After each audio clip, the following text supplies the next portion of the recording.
Okay, I'm Occupational Click, and my brother's here with me. He had an unusual Monday off. Yes. And I didn't really accomplish much anything today, which kind of sucks. But I did. We'll talk in a minute. But first, I want to address Doggo Food Frodo. I actually saw you were streaming, and I was going to hop on and say hello, but it wasn't that good of a stream. I couldn't hear you, and it kept. I get that wheel of death, so I was going to say hello, but Mars Vision. What's he talking about? Oh, the red tint. Oh, maybe. See, there's like a reddish tint. That is odd. Is it the lighting? Is it the lamp? What if I turn? Fuck it. Fuck it. Yeah. Looks better than that like white face I'm usually in. It must be the tinting in the lamp. And it's earlier today. It's only 7:00, so the sun is setting later. So yeah, you can get some Mars vision. We got the moon phases down there, OC, wherever it is. So yes, and here we are. Now I feel like I'm an old man losing my mind, and I worry about Alzheimer's. My brother found my passport and shit just like that. Like I went out. No, it's okay. Just leave it. It's okay.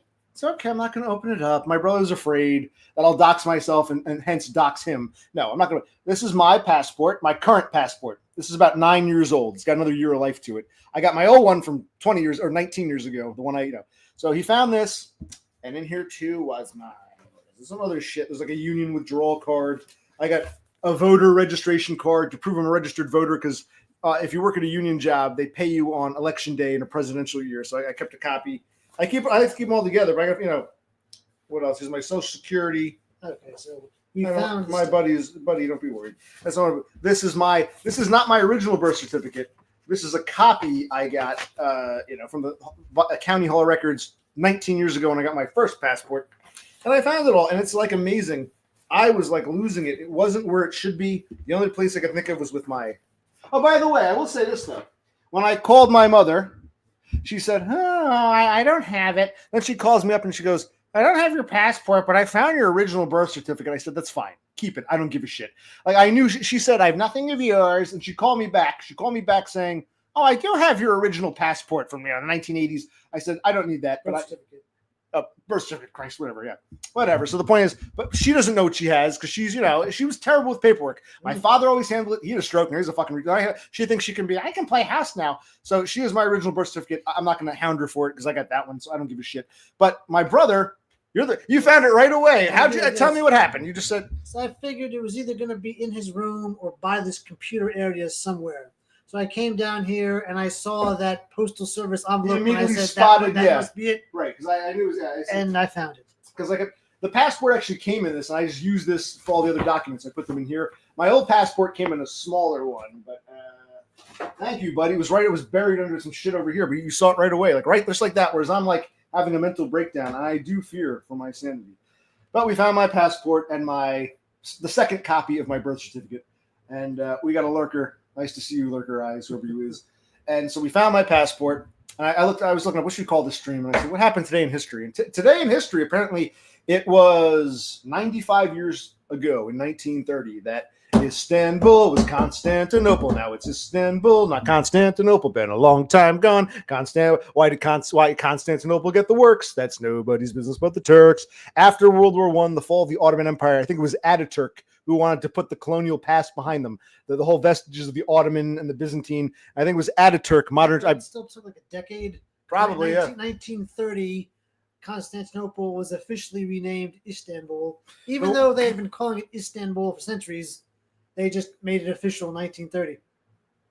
Or is that when the world recognized it? I don't know. Well, whatever. But I thought in Memoriam was 90 because it's a nice round number. 1930. We're in 2025, so we're 5 years short. It's only been 95. I thought it happened long ago. I thought it happened during the Ottoman. Like the 1500s or something. I didn't realize it happened only in 1930. It was only so for less. So it's only been officially Istanbul for less than 100 years. I didn't know that. I never knew that. I knew about the name change. Well, which do you prefer? The original by the Four Lads that came out in the 1950s, or the cover by They Might Be Giants? I like them both. The original is more like Istanbul. That's from, like I said, the Four Lads. And then, of course, what's it called? They Might Be Giants did a cover, which is also catchy. Yes. We found my passport. That's the most important. It was my brother. He found it right away. I'm like panicking. It's not in my room in my filing cabinet. My mother must have it. My mother must have it. And I went to the grocery store and handed all my shit. And the lady's like, "It's fine. I don't need it. Just give me a driver's license. Fine." This place was more lax. Some places say we need 2 forms of ID, like a license and a social security card, or a license and a birth certificate. But if you have a passport, that covers everything. That's why I got my first passport in 2006, not to go abroad, but because at that time jobs are starting to require it. So when I was like 23, 24, whatever year, however old it was, I said, all right, let me get a passport just to have. And most jobs say, good. A passport is like, even when I went to the auto parts store, my license wasn't enough. But this grocery store is fairly lax. They said, so, and while I was there, you went, and right away you found, Yes, I was like going to go nuts. My God. I probably eventually I would have started over there with the desk. I would have eventually gotten there and said, oh shit, it was here the whole time. But what did you say? Because I opened the desk drawer first. Well, I had done that already. Maybe It wasn't. I yeah. thought it was buried over there under that TV where we play our Nintendo. We haven't played that in a while. We gotta get back. We gotta do that Nintendo stream. Well, I schedule all my streams, but I schedule them like 5 or 10 minutes before. I've been doing this now for quite some time. I don't schedule weeks in advance or even days in advance, but I'll usually like schedule. I'll say you can set a time. I'll set it for like 10 minutes, and usually I'm late because we're doing something else. But I've been doing this for quite some time now. I schedule it for like 10, 15 minutes before I come on. You just never noticed because you weren't there. Do you remember that episode of Tiny Toon Adventures? Oh yeah. Where they played that song and they had the They were like mocking MTV, doing a parody of MTV, a bunch of music videos. And they also did another. They might be yes. right. Triangle Man, Triangle Man, Triangle Man hates Particle Man. How about Triangle Man? Particle Man wins. Triangle Man. They had like Plucky Duck getting beaten up by this giant. Right. So they used 2. I don't remember any other songs. I remember the cover of Istanbul, Constantinople, and I remember the song Triangle Man or Particle Man. And they might be giants. There might have been a third song. I can't remember it now, but yeah. But you have homework, me Banks. Open up a YouTube tab, The 4 Lads. Listen to it. I'm not saying it's great, but I like to go back to the original source. So you know that They Might Be Giants, that was a cover. It was originally a much older song. Istanbul was Constantinople. It's more like bum, bum, bum, bum, bum, bum, bum, bum, bum. Yeah.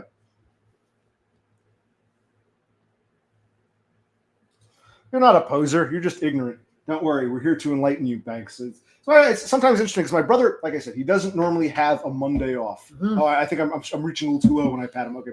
He doesn't normally have a Monday off. Whoa. He doesn't normally have a Monday off. So, and after a kind of a unaccomplished day here, yes. I figured let's stream. We'll do an early stream. And I was like, wow, you found my passport? I'm really scared I'm losing my mind. But, well, you already have. But yes. That's a stream for another day. Or a video for another day. I'm going to start making videos. I don't know. When do I start work, by the way, in case anyone's wondering? Wednesday night. But I don't know. Should I get up early Tuesday, do some shit, maybe stream, and then like readjust my pattern, or should I try? So I'm not sure if I'm going to stream or not tomorrow, but Wednesday night for sure. I'm starting the new job, so I'm pretty much in the system. I gave her, my bank information, and she said it's going to take a few weeks for direct deposit. I said fine, so I go check. But it's I'll be working Wednesday night. The week will end. See, I know all this because I've done this before. But the week for us will end, I guess, Wednesday, Thursday, Friday night. Saturday night is really Sunday. When you punch in Saturday night, it's actually Sunday. So Wednesday, Thursday, Friday, I'll be paid for that the following Friday. Paychecks come in Thursday. You can pick them up on Friday. So I'll get my first paycheck for and I don't know if I'm working Thursday or Friday. The bitch who hired me is like, look, when you come in that night, I'll have all your paperwork for you. I was asking, there's an app for your schedule, but they also post it. There's another app for tests, which I don't care about. And there's the website where you can look up your shit. I'm like, I'm glad I have prior experience because in my younger days, I'd ask these questions I learned. Now, this is my first time. So I'm basically just relying on experience and memory at this point. Yeah, what's his name? So I think we have the lamps on, but the sun is still up. It's earlier. It's not nighttime. We usually stream after dark. We're streaming while the sun is up, which we don't normally do. So because of that, it's that point in time where the sun is still up, but it's starting to fade. So we put the lights on. Yes. So the light, the natural sunlight and the lamp light is giving us this weird. What did he call reddish hue? Kevin Mebanks called it the Mars vision. So yeah, it'll probably as the sun goes down, it'll start looking like it normally does. I'll be pale white like a ghost because the way the light hits or whatever. Yes. And the backlight from the screen. There's probably less backlight from the screen right now because the sun's still up. So it's probably what you're seeing. Yeah, but it's not going to last once the sun goes down. If we're still streaming by then.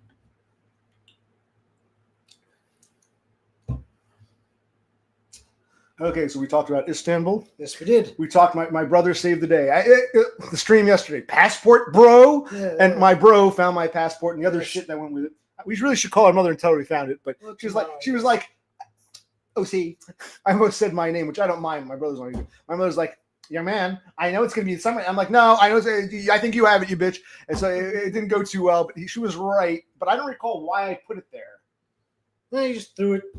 Yeah, but the last time I used my passport was for that auto parts job in the spring. The last time I needed all that shit was back last January of 24, over a year ago, when I got my real ID driver's license. So I would have had the whole thing then. Why didn't I put it back? But when I got my passport in the springtime to go to that job, did I go over there and get it out? Or maybe I brought it back down, never brought it back up. I don't know. That was the time my father was getting kicked out of the institution, and we're still in chaos mode. His release is put my life into a tailspin. But it's almost like I'm cursed. From the time of the stroke, my life has been in a tailspin. All the other stuff that happened during, and I'm going to share my stories. Oh, the nigger bitch, the faggot who poked me, that fucking piece of shit manager, kid, little boy, big boy, trying to get me fired, trying to get me for vaping, buried the fact that the nigger bitch ran me over because he lived across from her in the condo complex. I think he was scared of her. It was terrible. He wanted to get me arrested for vaping. It was nuts. You know the story. Yes, I do. But don't worry, I'm just making it all up. It's all fantasy. Okay. All right. It's just a fantasy. Whoa, it's not the real thing. I want to see my boy. We did flirt with the idea of seeing Dumb. We did, because I said to my brother, I said, this is rare. I'm not going to work till Wednesday, and you have a rare Monday off. I said, if you were off on Friday, you're working today. No, it's just we both have a day off. I know I'm not starting on Wednesday. You got to work Tuesday, but we considered it. But here's what the problem was. We were really considering it. We were checking the oil. I'm like, do we drive out to? We did. I think the streaming will make it. What you can tell them was about 4:00 by that. Correct. It was 4 in the afternoon, 4 in the evening, whatever you want to call it. We wouldn't have gotten there until about 7:30. And then sunsets at 8:00. Yeah, we spend an hour, then we wouldn't get back to like midnight. Plus, even if we just drove there and back, you realize 4 or 5, 7:30 you get there. Let's say hi, Dumb, turn around, come back. We wouldn't get home till you got to go to sleep, go to work. He wants me to play hooky, call out, but we need money. What I was saying is we're never going to have an alignment of our schedules. Yeah, I was like, one of my coworkers is on vacation, so I'm really needed. So it's like, so I said, I don't want to drive out there. Plus, I had a good off day. I got to sleep in. You saw how out of it he was last night. I said today. I said, "You got a good sleep?" Yeah, I did. I slept and I slept. I woke subconsciously up, knew nowhere to be. And I knew just an off day. I don't have to go anywhere or do anything. Is what I needed. So an event like that didn't really fit well with me. I just need to lounge around today and do nothing. I said, I'll just go by myself, fuck it. But, then I said, no. I thought about that. I mean, that's viable, but the idea is we would both go, make a video, post it. So now, it probably won't happen, but if it does, we'll keep you posted. It's just the timing, And I don't blame Dumb. I mean, he took an extra week in Australia. Good for him. I would have gone and seen him like a week or two ago. Like, he was supposed to come on the 16th. I would have seen him like the 19th, that weekend. But he stayed an extra week, and then by then I was applying for a job, so it just the stars and the moons aren't aligning for us here. So it's maybe the gods of this space don't want it to be so. We don't know. We'll have to ask God himself if he ever comes back. We'll have to see what God thinks about. That's why I can meet the man who met God. I might never meet God himself, but I can meet the man who met God. And goddess, molasses cookies. But meet the guy who met Donda. Meet the man who met Christ himself. Yes. Which I don't want to bother him. I don't know what he's doing. Maybe I can bother him. What the hell? If he doesn't answer, who gives a shit? Where's his number? I'll give me a second. I'll call him. If he doesn't answer, I don't care. If he doesn't answer, who gives a shit? But what the hell? It's early enough. He must be awake. He must be like doing shit around his house. He doesn't have a car. I don't think he's going anywhere. Unless his buddy Chris gives him a ride to the fucking lumberyard or wherever he's going. But we'll see. He might not answer. But what the hell? He had a truck and a car. You can ask him if he answers. Hello?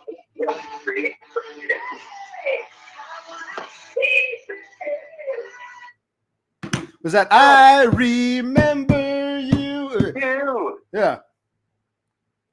Yes, you're here to stay. I remember you. Yeah, I know what you're playing. What? Hello? Yeah. I wanted to talk to you. About what? Are we still buddies? I don't think you love me anymore. No, I thought we are, but you just lost your passport or something, and now you can't come over. Yeah, I need a passport to go to Pennsylvania. You're right. Well, That's what you said. That's what I heard you say. You said No, I said, fortunately, we don't need passports to cross state lines. No, I'm on air right now. If you don't want to talk, we don't have to. I don't like putting people on there who don't know. If you don't want to be on there, you don't have to. I just wanted to see if you'd answer. I thought you wouldn't. I was going to leave you a message again, but you got a minute, or you don't want to talk? no. I got a minute. What's up, everybody? Hello. Yeah. Can you hear DUM? Okay. No. I found my brother. Like yesterday, I called it Passport Bro. My brother found it, so everything's been found. Everything's good. Because like I said, I'm not going anywhere. I said I can't go places with this passport thing looming over my head. But my brother found it. My brother actually was right there. I must be losing my mind. I think I have early stage dementia. But yeah, His brother clicked there. he's right here. He wanted to ask you a question about your vehicle status. Yeah, James, you had a car and a truck. Did you sell both of them or just the car? Both of them. Oh, okay. All right. Both before you sold them both before going to Australia? Yeah, but at different times. Oh, okay. But they were both gone before you got in the plane. Yeah. So you took an Uber to and an Uber back from Baltimore Airport? I took a rental back home. I took an Uber from the what was that called? CarMax or Caravana, whatever it was. No, I'm confused. You took a rental to Baltimore and left it there, or I don't get it. Well, so I drove down to Caravana, dropped off my truck, took an Uber to the airport, BWI. I came back, I took a rental, and then went back home, and then dropped it off at Hagerstown. How did you get home from the car rental place? That was an Uber as well. Okay. So you drove the truck to Caravana, sold the truck, took an Uber to the airport, went to Australia, came back, rented a car back home, dropped it off, took an Uber to your house. Yeah. Wait, you can rent a car in Baltimore and just drop it off in Hagerstown? Well, yeah, you gotta go. You gotta do it right. You gotta do schedule a one-way rental. Through Carvana, they do rentals? No, it's through the rental place. Yeah, it's two different things. Yeah, Carvana doesn't rent cars; they only buy and sell. So he sold his car at Carvana. His truck. Yeah. He drove his truck to Carvana, sold it, called an Uber, took an Uber to the airport, went to Australia, came back from Australia, rented a car. Was it a car from Baltimore to Hagerstown? Yes. Yep, you got it. Well, what was a Kano rental or what's that one? Well, it was supposed to be, but it wound up. They gave me a freaking cool F-150. It had like a electric motor and all kinds of shit in there. I didn't even know how to start the damn thing. Wow. So, yeah, it was neat. Okay, that's cool. So what have you been up to? Yeah. Let me raise the volume slightly. We hear him okay? I just got done streaming myself. Oh, you didn't realize. We should have seen your. Oh, I was trying to watch Doggo's stream, Doggo Food, but it kept Wheel of Death. So I didn't realize you were streaming. Well, yeah, I did for like an hour and a half, and I played one of my favorite Aussie songs. You might get a copyright strike. I don't care. Let me guess the song. I haven't seen the stream. Who can we get on the case? We need Jimmy Morrison. Someone to put you in play. Was it Perry Mason? Was that the song you played? No. That's my favorite Ozzy song. Oh, okay. You meant Aussie as an Australian song. Oh, I thought you meant Ozzy Osbourne. You mean Australian song. Yeah. Oh, I thought you meant Ozzy, like Ozzy Osbourne. Okay. Well, yeah, was it? What's that? Midnight Oil? You played Midnight Oil? How can we sleep while our beds are burning? Give it, the land is theirs. Give it back. About giving the Aborigines more land. How can we something while the world keeps turning? How can we sleep when our beds are burning? Wait, what song did you play? I didn't know that was an Aussie song. Midnight Oil is very Australian, very political, and that was about giving Aborigines more land. Midnight Oil, come on, man. But whatever. What song did you play? Working Class Man. Who's that by? I don't know. Jimmy Barnes. Was it Jimmy Barnes or Johnny Barnes? One of those. I've never heard of him. I don't think I've ever heard of him. I never did either. It's a good song though. Is this new, like a relatively recent song, or? Yeah, it's old. It's old. I don't think it made it over here. Probably not. I've never heard of it. No. I'll look it up. But yeah, well, Yeah. And the first time I heard it, I was like, this is dumb.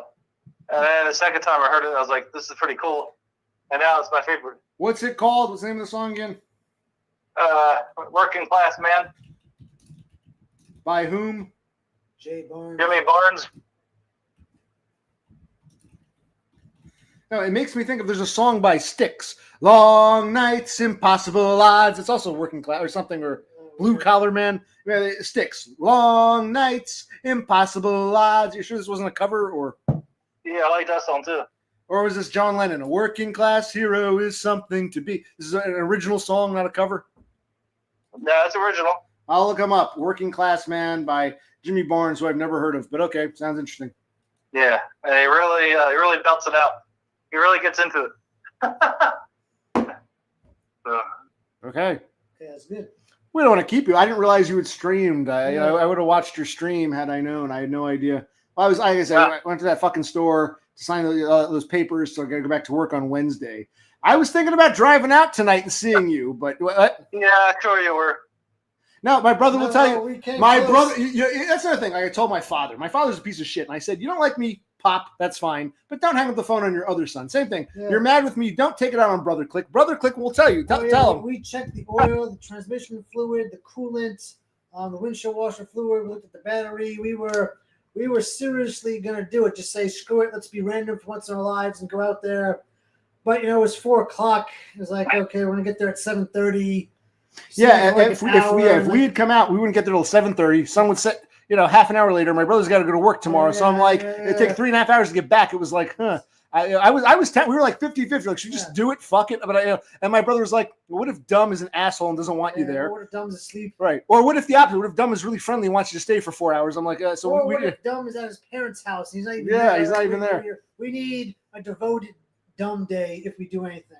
Well, I can tell you one thing. You guys overthink stuff. You just need to live in the moment and just do it. Well, that's what I'm the Spurg, but I wanted to do that. My brother's like, it's too late. That's hard for me.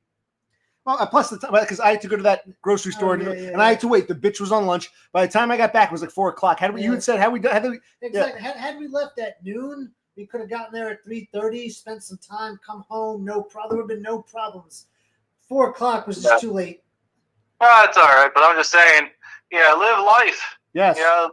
Like when Donna and I are together, we do that. We're just like, let's do this. All right, let's do it. It makes life more exciting. I wish I could be more like that. For years, I've been telling him, we exist, but we don't live. We exist, but we don't live. Yes, Brother Click. You're exactly right. Now, I want you guys to tell me your real names on stream right now. Just your first names. I want to be on a first name basis if I'm going to meet you guys. That would be the purpose of the meeting. All right. When we meet, you'll get that. Okay. And then I can tell everybody? Yes? Maybe. Debatable. My brother's the one who's upset. Well, what do you think my name is? George. How did you know? Holy shit. Did someone tell you? I have no idea. Oh, you got it right. I'm George. There's too many names. Georgie, they call me. What? Georgie boy. And your brother is Kyle. Kyle? Oh, yeah. Man. Kyle. He looks like a Kyle. Oh, boy. He does look like a Kyle. I kind of do. Well, I told you my middle name. You remember my middle name? No, I don't. It's James. Oh, that's right. It's easy to remember. That is you true. told me that. That's true, yeah.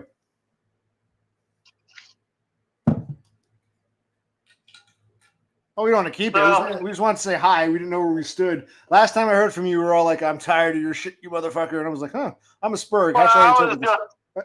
Well, Kevin Meebanks guessed it. I was just copying off of you. I was just fucking around. No, it didn't sound like you were copying. It sounded like there was anger. Like maybe someone put you up to it. You really don't want to invite me, but someone said, "Be nice, invite OC," and you said, "Okay, Mommy Donda." We speculated. So what's up with you and the Zenesis guy? I see him on every single stream of yours. I'm getting jealous. You should be. He mean, mods both of us when it comes to it.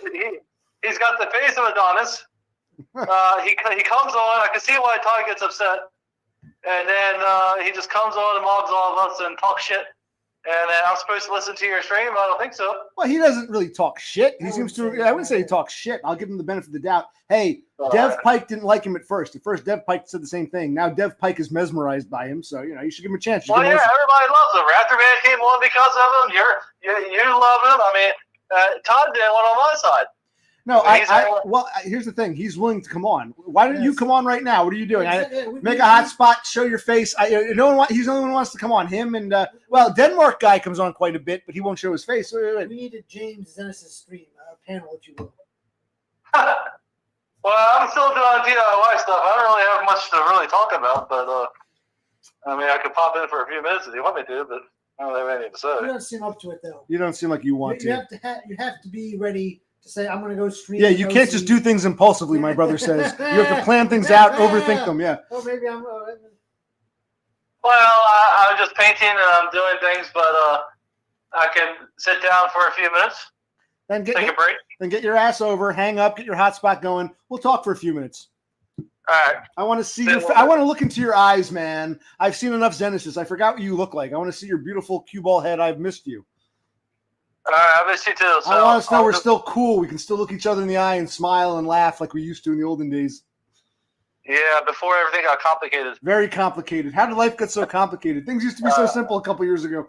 I know. He used to call me and while I was streaming for 24 hours and now look at us. We're so far apart. We're like, well, all right. Give me a few minutes. Hang up. Yeah, just let me know when you're ready. I'll put a link out. Just let me know, all right? I'll talk to you soon, buddy. All right. See you guys. I love you too. I love you. Bye-bye. Bye. Maybe he'll pop on, maybe he won't. But okay, it was nice. It was nice to talk to James. That's the first time I've spoken to him since he's gotten back to this country. He's left me a message or two on that Discord thing. I don't really go on there. So a few days later, I'll see it. But he was in Australia, so who knows who's putting him up to it. He would say, hey, I'm coming home soon or whatever. And that was the first time I've talked to James back on our terra firma, our native soil. So that was good. It was nice. He's obsessed with Zenesis too now. Zenesis, I like Zenesis. He has some interesting points. He just wants to come on a lot, and I don't mind. I'm starting to get tired. We were talking about lookism. And I even said this. I don't think James gets it. I'll explain to him. It's not just are you good looking or ugly. Part of a picture's worth 1,000 words. Like when I go back, I show my. Actually, maybe I can share. I won't share a screen, but if you go to like my, my live streams and you look at the photos, like the last one I made, I can see. Okay, that's when when Commander K's friend came on. Oh, here's where Rafterman came on. Oh, here was the Easter stream with the cross. Oh, here's down here. Oh, look, there's a Horsehead and Commander K in his mask. So it's not just about how good or ugly you are. It's about a picture. I can look at a picture. Oh, I remember the stream now. When you have just something nondescript. And the same goes with a voice. At some point, I know what Dev Pike sounds like, but a picture is worth 1,000 words, for better or for worse. And I always say, this place is so obscure. You really got to go through hoops to find this place. So don't be afraid. I want to see your face, not because you're pretty or ugly. I want to see your face because who am I talking? Put a memory to the encounter. Well, like I said, I tried to go on your stream, but I got that wheel of death, and then I couldn't hear you, so I just gave up. So I couldn't, Sorry.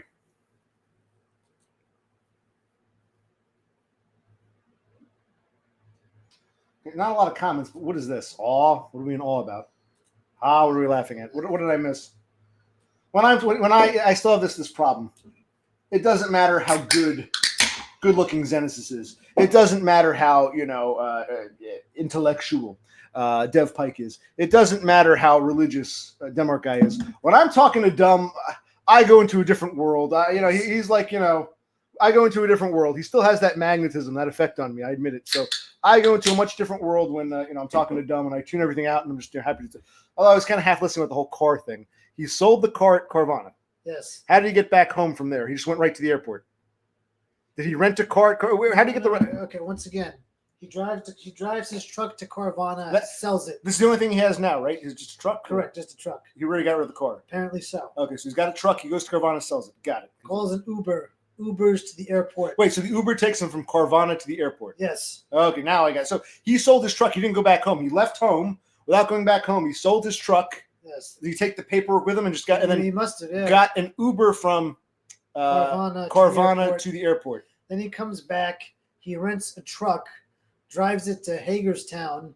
A one-way rental. Okay. Drops it off at the other. Then calls an Uber to get from Hagerstown back to Waynesboro. Okay, now I got it. We both. What are illies? Oh, I love yous. Yeah. Okay. No more I love you. No more I love yous. The language is leaving me the first time. That was also a cover, but the Annie Lennox version is so much more memorable. Yes. She covered that song, but her version is like It's in my bed at night, but now no more I love you. So, hey, what else is going on? What else do people want to talk? Oh, wait, we take this banner down. He's off the phone now. What's up?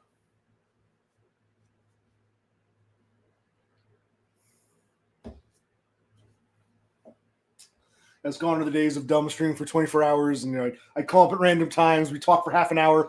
12 hours later, he'd still be on. I'd call him again. I miss those days. But the times change, people change, things progress. And we're cool with that. We just don't know where we stand sometimes. Okay, so my brother found my passport. It was right fucking there. Why it was there, I don't know. I'm scared for my own sanity. I really am losing my mind. It's like, I was robbed of mental clarity. And what time is it in Arizona? It must be like 4:30. Shouldn't you be at work or something? Why are you here? I'm not complaining, but aren't you like teaching English to some Chinese kids or something? Or the other way around?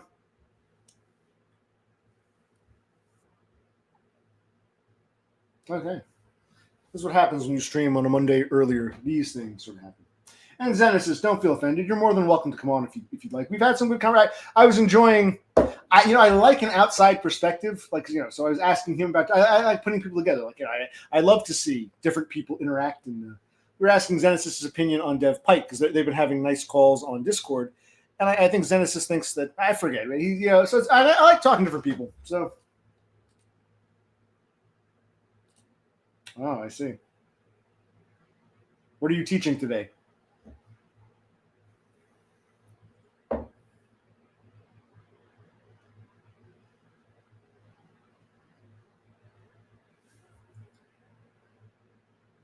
Okay, this is going nowhere.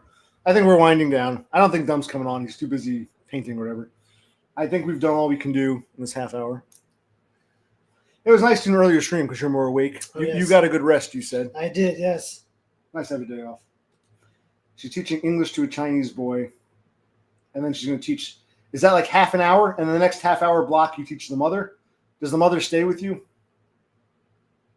Why don't you just teach them both at the same time?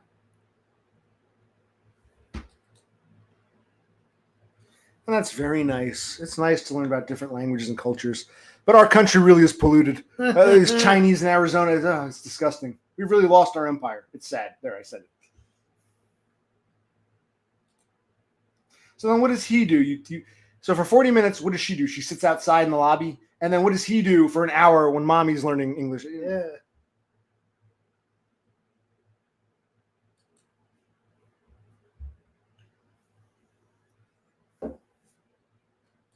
Yeah. Oh, okay. That explains it. I thought they were actually at a place. Are you at home? Do you work from home, or do you have to go to like an office to do this? You know what I mean? Like, are you at your house? Where do you do this from? I didn't know. I thought you were actually one of those like learning centers. I thought you were like in a strip mall. You go to one of those. I've seen them before. I thought you were one of those like human learning center. I thought you worked at one of those places, and the people like actually come in. She's aiding and abetting the CCP in their desire to dominate America. Thank you, you traitor. You traitorous. Well, when the revolution comes, you will go to the gallows. Or they'll probably win, so we'll go to the gallows. Yes.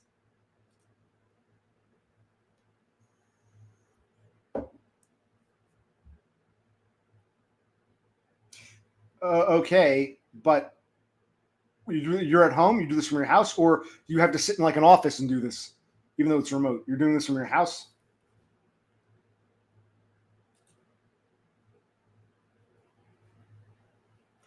So you don't have to go to a place with coworkers. You do this remote teaching at home, and then you go out and walk people's dogs, or you go to their houses and look after their cat or the dog or the parrot. Okay.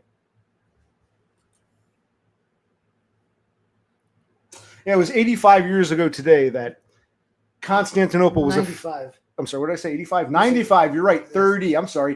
1930 to 2030 will be 100 years. So we're 5 years shy of that. I need to brush up on my math. See, I'm losing my mind. Tell them about the Constantinople things.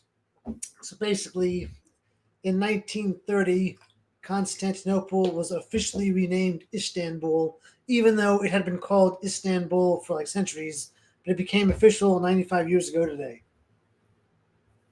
And there you have it. I said 85. Oh, it's 95. That was right. The 1930s going to be 100, Yeah, 100 years ago almost. Wow. Yeah. And we knew several people who experienced the 1930s. Yeah, I remember the two. That's what I thought. I thought you it's like go to a tutoring. So you go to a tutoring center a couple days a week. You also have students come to your house in person and you teach them. And you do the online thing. Very nice. Is that correct? So she goes 2 days out. Okay, so. And is it the same 2 days or they vary? And how long do you have to do it? How long are you at the tutoring center? Answer us, you bitch. We asked you a question. Don't wait. Don't blame the lag. Answer me. Don't wait for the translation. Answer the question.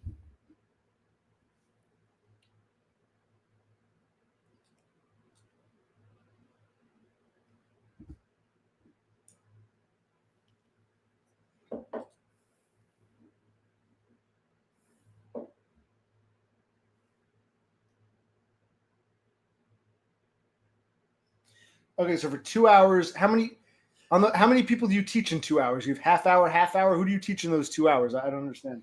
And what days do you go? Tuesday, Wednesday, 5 to 7. Okay. And what are you teaching and how when you're in person? And do you teach multiple people or is it one student? That's what I'm asking. Is like 4 people in half-hour blocks, 2 people in hour blocks?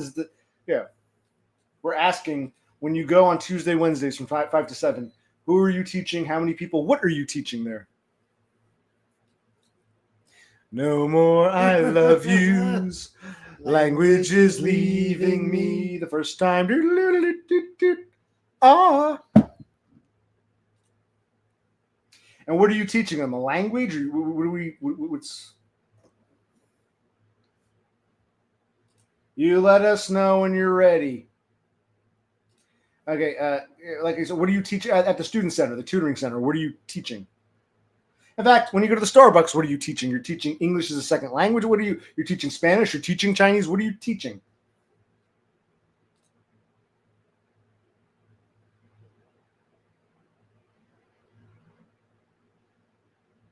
Okay, but what are you reading and writing? Do you teach Chinese or Spanish, or do you teach multiple languages?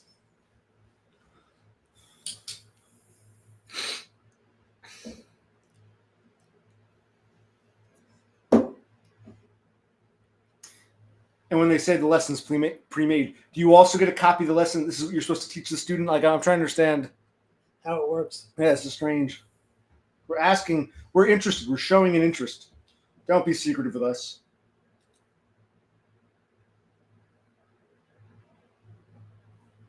How are you qualified to teach any subject K to 12? You have some kind of certificate, or it's just anyone can do this? So you can teach calculus.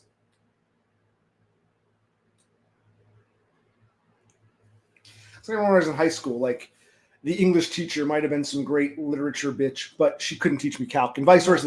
The chemistry teacher couldn't teach me, math or whatever. Yeah, it's like the mathematics teacher couldn't teach it. Yeah, so it's like by that age, people specialize. So like the history teacher might know his history, but can't teach math. So how is one person teaching like the upper grade stuff? Like, I need help with my chemistry. I need help with my calculus. I need help with my advanced history. Cass can do it all. Apparently, Cassandra's, I guess, the wonder why. Maybe you can. I don't know. You teach home economics as well? Yes. Driver's ed. Yeah. Gym.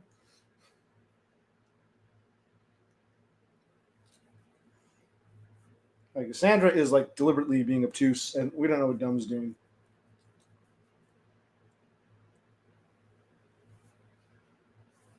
I think it's about 9:40. What's the time? Is it 7:30? Yeah. It's about 9:40 in the morning in Australia, so I don't know if Don is working or what she's doing. No. Why isn't Cassandra answering the damn question? Why is this so hard? Notice the color changed. I guess I can't adjust the contrast. I think it has some kind of auto. So it was pulling in more sunlight, and then at some point it decided to manually adjust to this color, this sort of blue.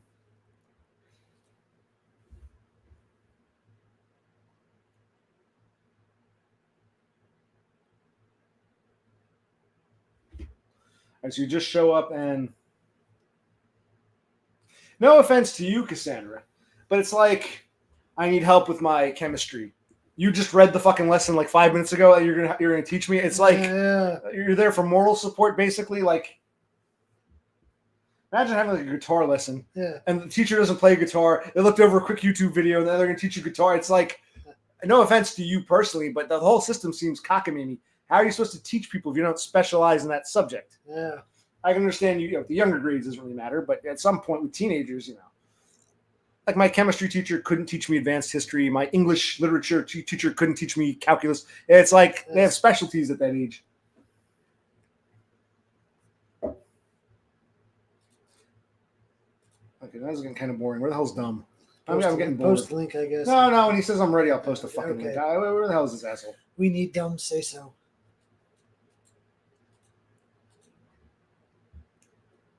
But we were. He doesn't believe us. We were. It was like 50. Should we go? I think the Sebring will make it, and it's 4:00. We get there at 7:30. He might be an asshole. He might be asleep. He might be his parents. He might be too welcoming. We gotta get home. By the time we get home, it's gonna be after midnight. You gotta go. It's like I said when we call out. You don't want to call out. We need the money. Yeah.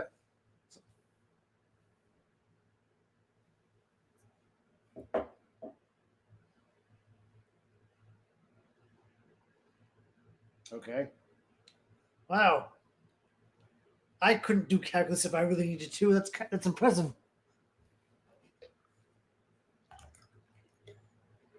I failed out of a calculus class. You passed, but I was miserable with that shit. Sine and cosine and cotangent and all that bullshit. I'm like, oh my god. Yes.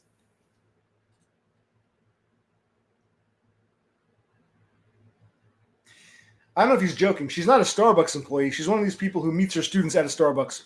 Instead of going to like a library or something, they meet at a Starbucks so they can get a coffee while she teaches them in the corner.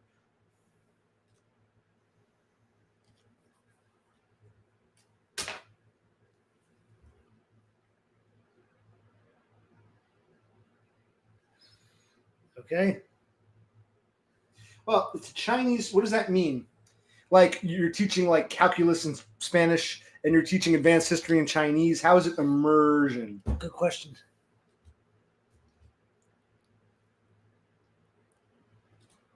No, she wants to quit. She does online tutoring, teaching like English to these people in Beijing. She has some students come to her house, she meets them at Starbucks, or 2 days a week she goes to a tutoring center for a couple hours where she teaches little groups of people for 2 hours. No, she doesn't work at Starbucks. She just goes there to, get a coffee and a Danish while she's teaching her lesson in the corner. But you didn't answer the question about the immersion school. Bro. I'm starting to get a little upset. So what the fuck is taking dumb so long? Man? It's like, yes.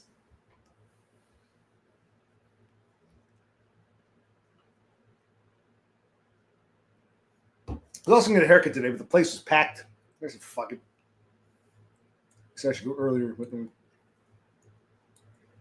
I figure when I get out of work in the morning, I can always go get a haircut in the morning. But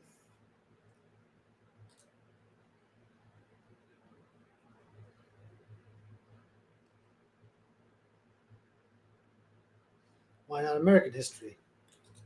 Yeah, that does bug me. They shouldn't be teaching Chinese history. They should focus on yeah. America. Yeah, something's weird. I don't like this. Seems like a CCP. I don't like this at all. These are mostly Orientals. They have one. Their Spanish class is like our Spanish class. It's just a Spanish class. Yeah. They have a few classes in English. It's mostly in Chinese. This seems wrong to me. Yeah, but there's a Chinese history class. It's like, this is clearly some kind of, I wouldn't allow this. Yeah, I know. We need a dictator. Yes. We need a Hitler, I'm thinking.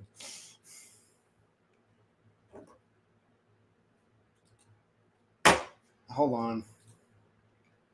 That happens sometimes for whatever reason. Hold on. Where are we? Let me check on YouTube. Probably. I'm looking through StreamYard. Why does that happen? No, I see. I'm just about ready. My messages are getting censored. I don't know. I only see 2 messages in either spot, so I don't know what's going on. What are you trying to say? You can be honest. Say you hate me. You don't want to come on instead of playing a stupid game. Oh, it's not me. My messages. No.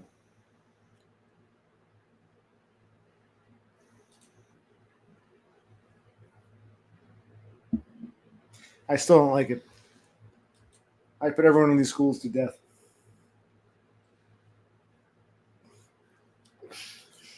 Okay.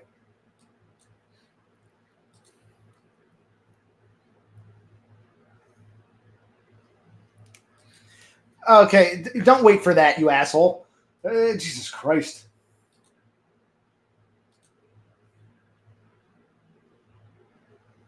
I didn't see that message, but that's what you were waiting for? Come on. I can still talk to her as you're coming on, and I'll say, okay, he's here now.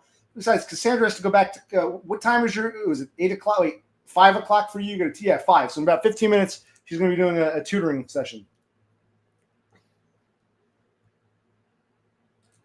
See, that's weird. So even the white and Hispanic kids have to take these courses in Chinese. You're taking like you know what I mean? Like the white kids and the Spic kids are taking like Chinese art and history. And really? For real? Wow. Right. No, but that's it. So, I have some, Chicano from my LA. I'm just some white dude from like the hills or something. We got for real? That's what it is?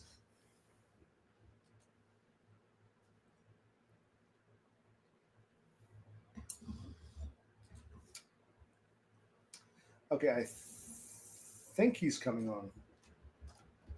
Is that you, DUM? Do I see you there? But first, hold on a sec. You're gonna look at me for a minute. I want the last answer from Cassandra. She's saying even the white and Hispanic kids have to take these Chinese. Okay, so even the white kids and the Spic kids have to like sit through a. They only have one Spanish class, which is basically just like a regular Spanish class. Okay. How are we?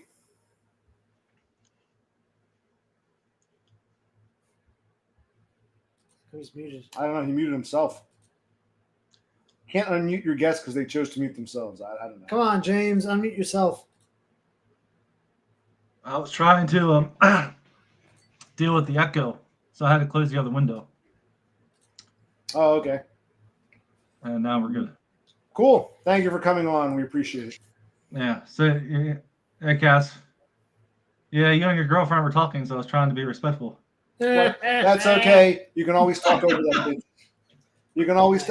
I always told you. I told you. Like I like Donda. She's something special, but you can't be her bitch. You gotta be a bit more assertive. I just want to say, I'm not the one that put Donda's bitch on there. He's the one who put that on there.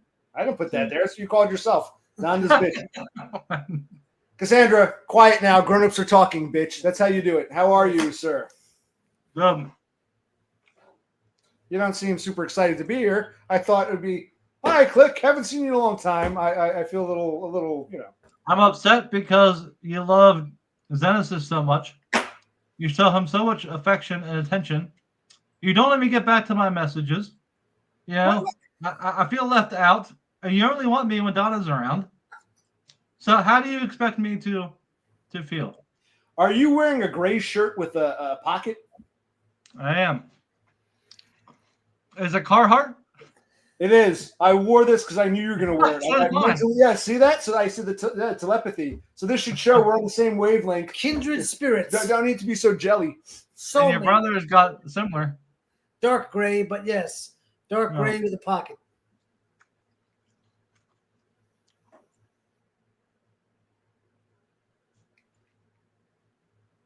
Okay, well, that was interesting. Did we discuss? Now, you had asked me once, you said, oh, when am I in your stream again? So I thought you wanted to come on. But, you want to be on my stream again. Here you are. You can do it from anywhere in the world, but you said, all right, so here you are. Yeah, you were supposed to have Donna and me back on before I came back. You spazzed out. When was this? I don't recall. Yeah, you said, well, I will have to have you on again before you come back to the States. Well, what? Okay. Well, what is Donda doing now? She can come on right now if she wants. I don't care. She's probably working. Yes, it's it's going like 10 o'clock in the morning there. So yeah. Yes. Yeah. I haven't heard from her though, so I don't know. Uh-oh. I don't know if she slept in or what. Trouble in paradise. Okay. Well, anyway, when do you plan to actually sell the house? Well, I was aiming for July now for a while. I would like to be sooner because I don't have a job. And Are you going to the beer? Yeah, give me your recycle. Oh, yeah, grab me one too. They'll get you one. Yeah. You ever have one of these? A Carlsberg, Crown, Never. not elephant, Shamrock, not elephant.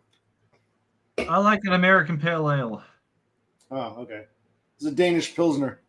I like Denmark Guy and Denmark Andy, so I'm trying to, thank the Danes for their cultural, contributions. Not a lot of people here, but Doggo and Cassandra both say hi. They're happy to see you. They were probably on your stream. I didn't know you were streaming.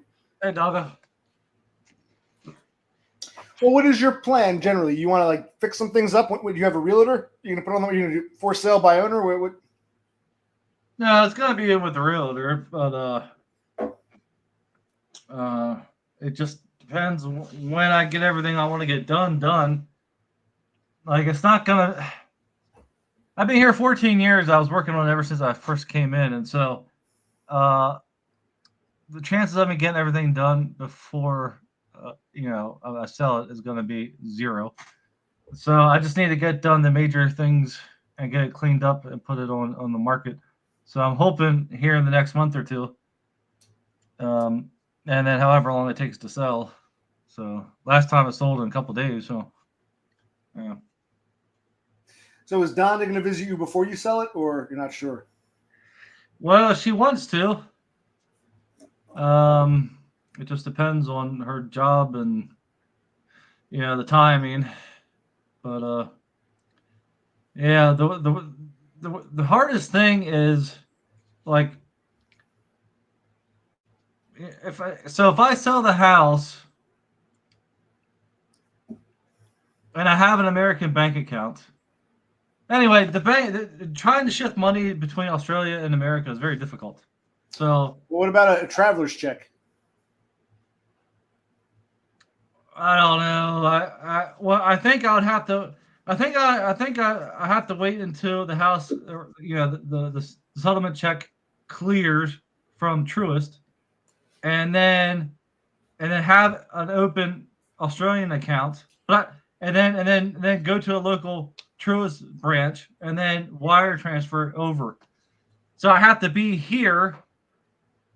So my plan was kind of just put it on the market and going back over, but I have to be here to wire the money back over there because I don't have their special account that, you got to have $100,000 to get the special account where you can wire money, online or with the mobile app.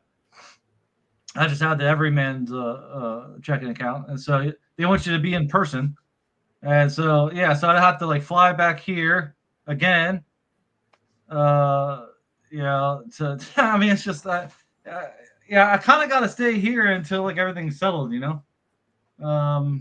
So that's what's on my mind the most. I just can't, I would like to just go through the house like a whirlwind, put it on the market, go back, but because of the way the banking systems are, and it's just I was stuck I could only take out $500 a day when I was over there. So yeah. Well, you'll also have to close your American bank account. Once the money is transferred to Australia, you want to cut ties and close out, I would imagine, the American bank account. Well, I was thinking about just keeping it and then keeping $1,000 in it, just well, keep it. Make sure you don't get. All banks differ. You have to have X amount, closing balance. So find out what that is. Don't go below that. You'll get charged. So I don't know what your bank. Some are as high as $750, $800, but you want to put $1,000 and just leave it sitting there to keep the bank account open indefinitely or in perpetuity. I don't even know what the fees are. To be honest, I didn't think there was any fees, but maybe it was. Maybe you're lucky. Some banks didn't used to do that. At some point, it got to a point where if you don't have $700 by the end of the month, we're going to charge you $7 or $8 as a penalty fee. So I don't know. Well, I think if I have deposits But now that I'm not working, like, yeah, they might start charging me again. But Well, the deposits themselves have to total up to above whatever the magic number is. So yeah, if you don't have, yeah. But remember when we were kids, and you could go into a bank and open up an account with just money. Right. Now you need passports and driver's licenses and blood, and what's your blood type, and let's take a rectal exam. I mean, it's just nuts what they want now, but it's all government shit. It's all forced by the government. Right.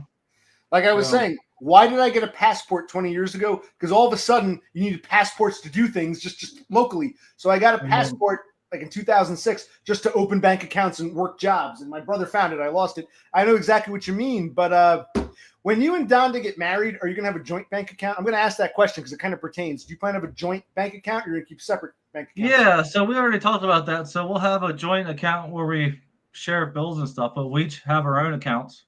And then we'll also have a joint account to share expenses and whatnot. So like my paycheck would go into mine, but maybe part of it would go to the joint, and same with her. So we'd have to figure out like what. Well, you plan to live in Australia. I think you mentioned once she might come here if things go wrong. I mean, what if you plan to stay in this country, or you're committed to Australia now, or well, yeah, no, I'm moving. Yeah. Well, so I mean, if I had the money, I could have applied for the partner visa when I was over there. But I need it's 10,000 Australian, and then 3,000 for the fee, and then 3,000 for the migration agent. So that totals like I don't know what 8,000 American or something. 9,000. So anyway, but I'm committed to Donna in Australia, so yeah, fuck America. Wow. Okay. But yeah, why not? I mean, I got nothing here, so I can cash out and start a new life. Why not? Well, you can be honest. Did you guys get married and you're gonna have a bigger wedding, but you're officially married now, or no? No, we're just engaged. Oh. But yeah, you don't have to be married for the partner visa.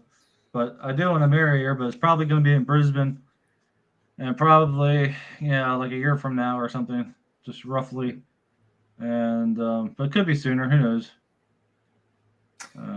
Have you spoken to Todd? Are you going to fly him down? He can be your best man. Is that still? I thought about making a private video for him and sending him a link. I mean, I did that with Donna and me last time. It was just audio only, and he never got back to me. And so I kind of feel a little shunned and ignored. And then he was floating around your channel, and so I don't know. I mean, I'm still going to invite him, but. I highly doubt he has a passport, and he doesn't seem to like Donna very much. And but he has always wanted to go to Australia. Well, yeah, but he's an old curmudgeon.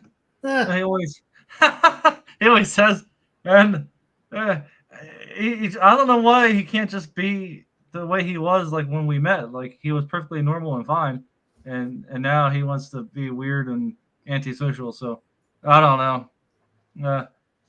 But you can't make somebody love you, and you can't make someone want to be your friend. And so, I mean, I'll try one more time. I'll send some kind of private link or something, and or maybe he'll watch this. Todd, if you watch this, you're formally invited. All expenses paid. But yeah, he's an old curmudgeon who just sits in Buffalo and wants to rock and play video games with his GTX, whatever it was, 4070 Ti, whatever. Well, that's what I admire about him. I'd love to. I don't want to go back to work. I'd love to have meat bucks. So I admire that aspect of Todd. But one of the reasons I want to see DUM so badly. You've met Donda, you've met Molasses Cookies, and what's his name, McHenry Cruiser, and you've met Todd. Those are the four people you've met from internets. and none of those people came to Waynesboro. I want to be the first. We're going to be the first to say we were actually in Waynesboro. I don't want to meet you at a steakhouse. Yeah. We want to see you in your The native house. environment. Yeah, I don't We care want- if it's a dump. yes, We want to yes. see you in Waynesboro. I want to be the first to say all these other people met DUM, but we met him in his house, in his natural environment. before he said bye-bye. That's what I think we do have to go out and see him. Yeah, Yes. we should have gone today, man. We fucked up. You fucked up. You should have called out to Yeah. them. But you wouldn't let us in. If I knocked on your door, you're like, if you don't, I'll walk around your yard. I don't give a fuck. Are you gonna let me in the house or no? Yes. No, that would have been fine. I wasn't doing anything. I mean, I was just doing my DIY stuff, but I don't have a car, so Okay. So I mean, I don't see what's so bad about stopping by and then going out to eat somewhere. That's what normal people do. We can go out if you want to go out to eat. That's fine. But I don't want to meet up with you somewhere else. I want to actually see your native. Yeah, I cook you a steak, but I wind up burning them every time. So what do you say? Yeah. He'd cook you a steak, but he'd burn it. But no, you don't have to cook. We just want to go into the house, see the backyard, understand the dumb. I want to see where the prostitutes shit on the floor. I want to see where Wonder Woman yes. used to be. I want to see, I want to see your washer dryer now in the basement. I don't want to just meet you. I want to see You want your to go upstairs to that But attic yeah, just room, like whatever it you is. did it with Todd. You went to Todd's place. Why are you all of a sudden like a hypocrite? Well, no one can come in here. I mean, it's only well, because my place was a dump, but doesn't matter. I don't give a shit. This place, it's. But, well, I'm cleaning it up so people can walk again. But I'm sure when Donna comes, I'm sure you'll be right over.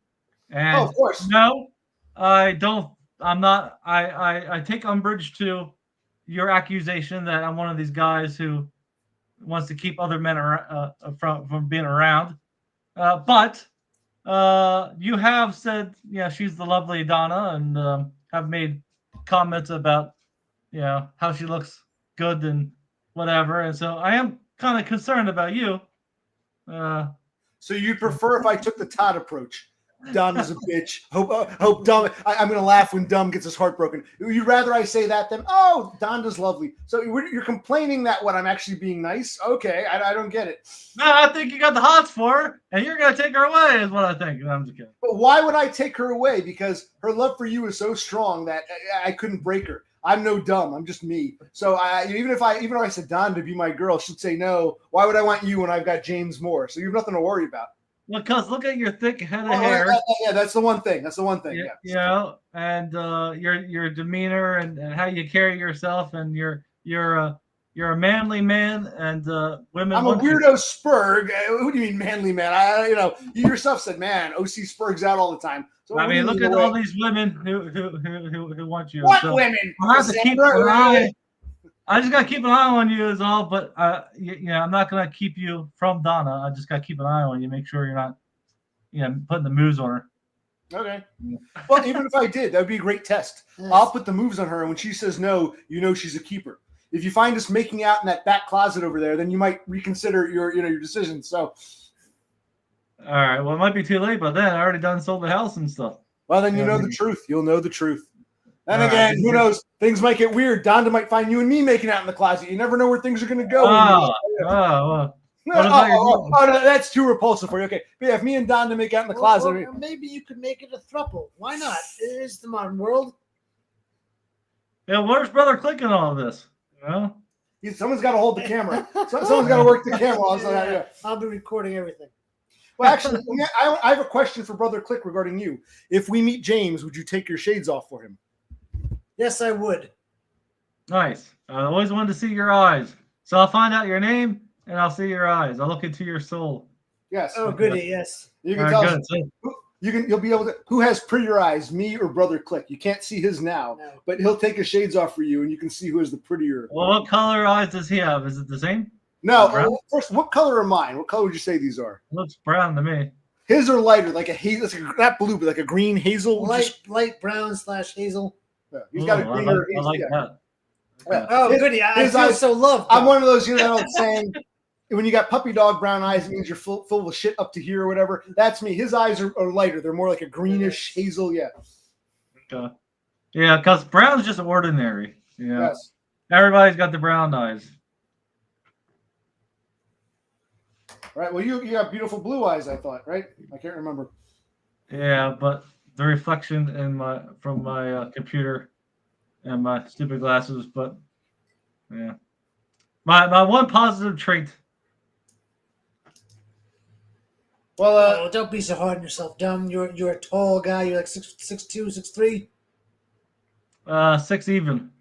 Okay, you're a big man. that's actually if we all meet up, something I would like. If maybe your neighbor Chris, I'd like to have a photo of the three of us. Oh, like yeah. Maybe you, me, my brother, or put my brother in the middle. I like to see, we're all standing up straight. We'll see the height differential between the three of us. I would like to have a picture, you, me, and Dumb, just so you can see, Yes.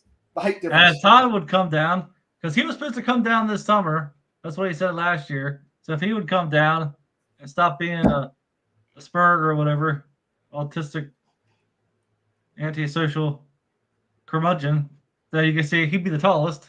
Yes. And then Yeah. Yes. yeah, I thought I thought he might have been lying about his height, and then when I met him in person, I was like, no, he's pretty tall. So James is 6 foot even, and Wow. Todd's much 6'4", taller than him. yeah. So Todd really is a monster. He really is a giant. Yeah, he's very tall. Wow. He mogs you with height. Yes. Okay. Well, anything else we need to discuss? I don't know. I'm glad he came Yeah. on. Yes. Thanks for coming on, James. Yeah, it's good to come on, and You can stay as long as you want, but I feel like I'm keeping you from your do-it-yourself crap, or whatever. Yes. well, I just cleaned up. I brought the door in. I washed my hands, and I've been up since 5, so I'll probably start calling it a night. But I know your true love, Zenesis, is who you want to talk to. So. Actually, that's if he's here. Do you want to talk to him? I told Zenesis I love seeing two different people. Like I know, Yes. I love seeing different people interact. Would you like to talk to Zenesis briefly, 5-10 minutes? Well, I got nothing to say to him though. I have Well, nothing. you had some interesting thoughts on him, so by all means, you can tell him he likes being Yes. told truths. Go ahead, tell him what you think. Yes. Go ahead, come on, let's bring Zenesis All right. on. The Zenesis Zenesis is our patron saint now. Yes. We'll bring him on. I want to see the. It would be funny to see. Yeah. Yes.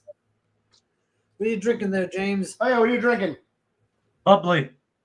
Okay, seltzer water. I'm drinking Carlsberg. All right. Yeah, I haven't drank since I came back, and Well, okay. Before I bring it, if we come out and we have one beer together, you're not going to drink with me. well, I have a strict policy to only drink on holiday, and because I'm a Aussie kind of now, I can say all holiday. So. Okay. So if I visit you on the 4th of July, that's a holiday. We can get a beer on the 4th of July. Well, holiday as in vacation. Well, seeing me is like a vacation from your real life. Exactly. Okay. I'll I'll have an alcohol-free drink. I want to be the first to see James in his native habitat. No one's before Donna gets there. I want to see the house in Waynesboro. I'm banging on your door, asshole. If you're asleep, I'll let myself in because I know I know I can get in your house easy. I know there's. I'm coming in your house, man. We're coming. Fuck it. Let's just live life. Let's do this. All right. So we want to introduce you now to the lovely, beautiful, gorgeous, here from Austria, half Indian, half Austrian. This is Zenesis. Hi. So, What did you want to talk about? I have nothing to talk about. Well, you complained. You think Zenesis is coming on too much. You can be honest. Well, I was just jealous because I was before you, and now you're coming on all the time, and now I feel left out. But I wasn't trying to leave you out. You weren't coming around. I thought you turned your back on me, James. So I was feeling upset. I used him as like a replacement, but there's only one dumb. But you said you would take him over me. When did I say for a one night stand, you would have him instead of me, and then for a long-term relationship, it would be me. I remember you saying. Oh yeah, if I had to be gay, yeah. One night stand him, long-term you. Oh yeah, that I agree with. Yeah. I'd be drunk on the couch. You'd be fixing the door. I'd say, "Good job, honey." Yeah, long-term you. Yeah, absolutely. All right. Well, dumb. That's an honor, but okay. Well, I want to take Todd's position, and then it says, "What the hell are you doing here?"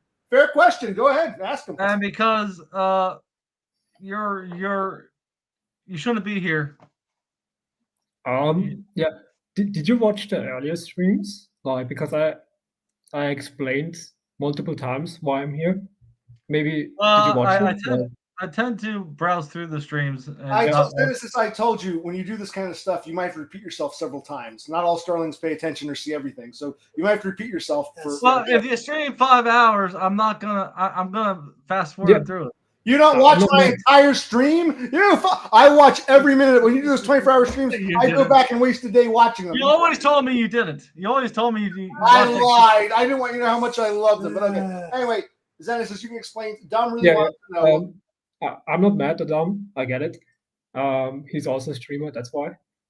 You probably can't like go to OC and like watch his streams through the end, like from beginning to the end. Basically, my story is I grew up as a sub 5. So you're probably aware what a sub 5 is. And yeah, it means you're ugly and you're unwanted. Yeah.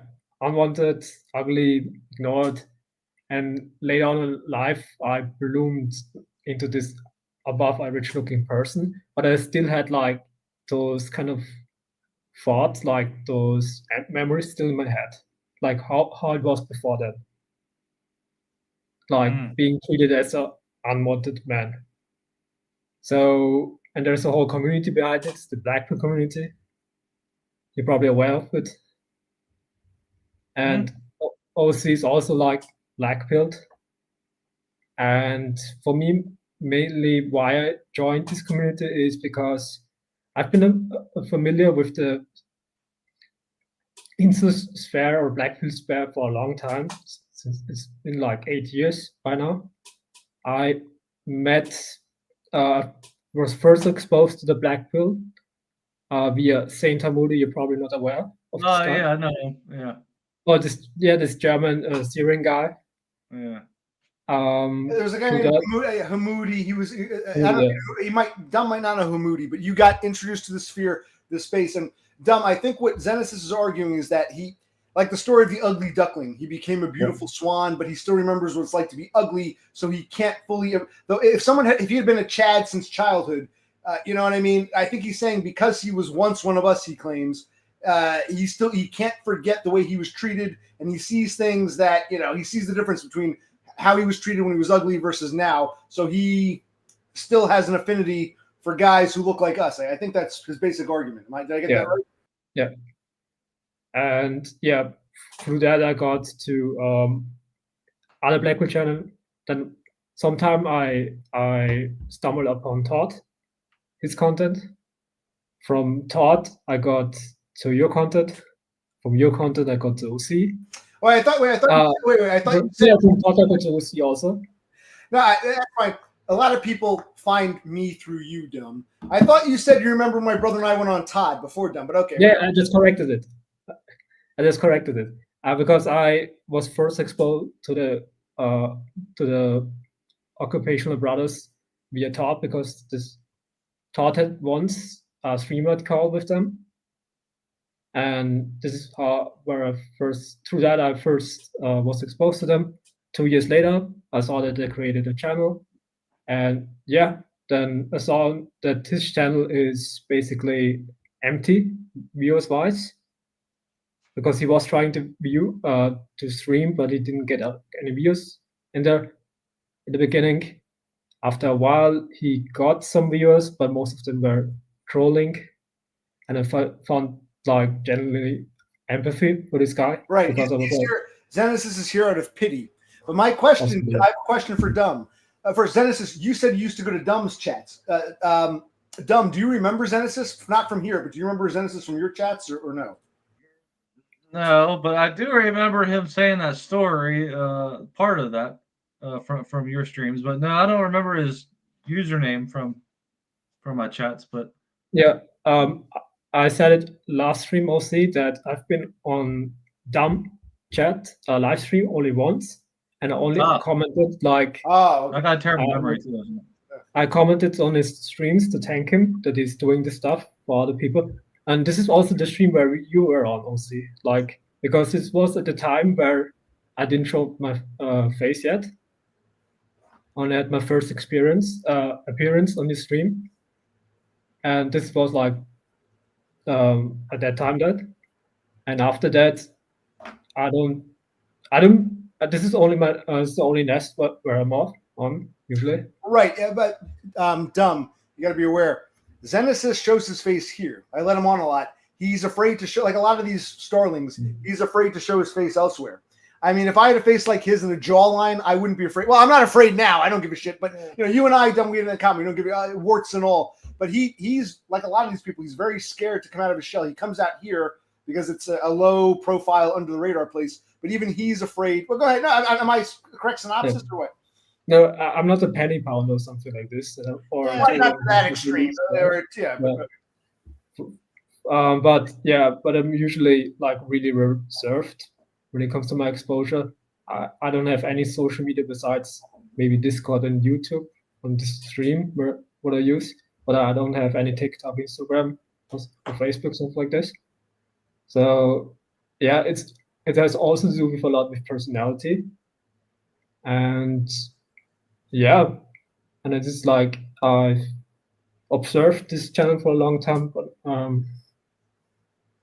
and I felt like comfortable like showing my face here. And I let him on because he wants to come on. You know, a lot of people are afraid, as you know. But I'm glad you came on, Dumb. Like I was telling Zenesis, I like when, you know, I know Dumb and I know Zenesis. I like to take two people I know and put them together. Or like if you have like Cassandra talk to, I don't know, what's his name, Commander K. I sometimes like seeing the interaction of two different people that I know. So I'm glad that Dumb, you stayed with me so you can meet someone else. Because you talked to, I remember one time I had you on, Dumb, and Dev Pike was on, but you knew Dev Pike. He was a regular at your chats. I like having different people expose themselves to each other. So Zenesis apparently went on your chat or your stream at least once, or he was there once. And you wonder why he's here. Does his explanation make sense? Or you can be honest, Dumb, you still find him questionable, or what's going on? Be honest, Dumb. We're happy to hear from you. I haven't talked to you in a long time. It's good to see you again. Zenesis, you're great, but you're here all the time. Dumb, we have Dumb with us. You're still my hero. Come on. I'm open to criticism. I want people to speak. Well, that's what I like about Zenesis. You can speak freely. He doesn't really get offended. You can speak honestly. So don't sugarcoat things like you tend to do, Dumb. Zenesis, you know, Dumb tends to sugarcoat things. Don't sugarcoat. No. It's more like indirect and more like reserved. Right. And I'm unlike most Americans, I'm a Spurg, so I tell it flat out. Stop sugarcoating, my fellow American. Tell us what you think, Dumb. Go ahead. For me, basically more German, kind of, because because of the way how we communicate. Because Germanic countries tend to be like more bold, more direct, straightforward. And I'm aware that Americans are more like, you know, we're like Dumb. We're like Dumb, beating around the bush and more indirect. So I'm not glad. We want to hear from Dumb because Rafterman doesn't think you like Zenesis. We want to hear what you think, Dumb. Well, I don't even know him, so I just don't know why he's here. He still hasn't answered. Didn't I answer like 10 minutes ago? Because I felt empathy. It wasn't satisfactory. Are you here to help or something? I'm here to, pity, basically. So occupational clinic was right then. It is. So he is out of here. So you're here in pity. So that doesn't make any sense though. Maybe you would come here once or twice out of pity, but so you're not trying to help anybody. Are you trying to help yourself?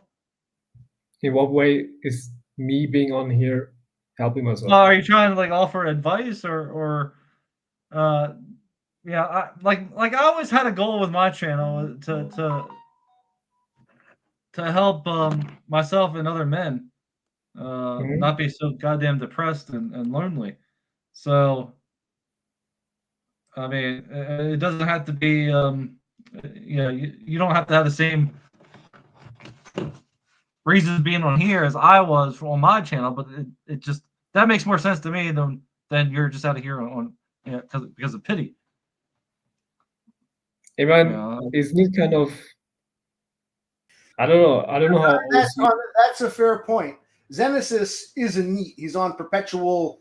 They have in Austria. It's different. They've got perpetual unemployment. He could get kicked off. He's got unemployment. What's the other one? He's got some kind of welfare. So he is a NEET for whatever reason. So he kind of all right. I'll point that out. Remember, you got to repeat things because not everyone is here and sees everything. Yeah, fair point by Raptorman. Right.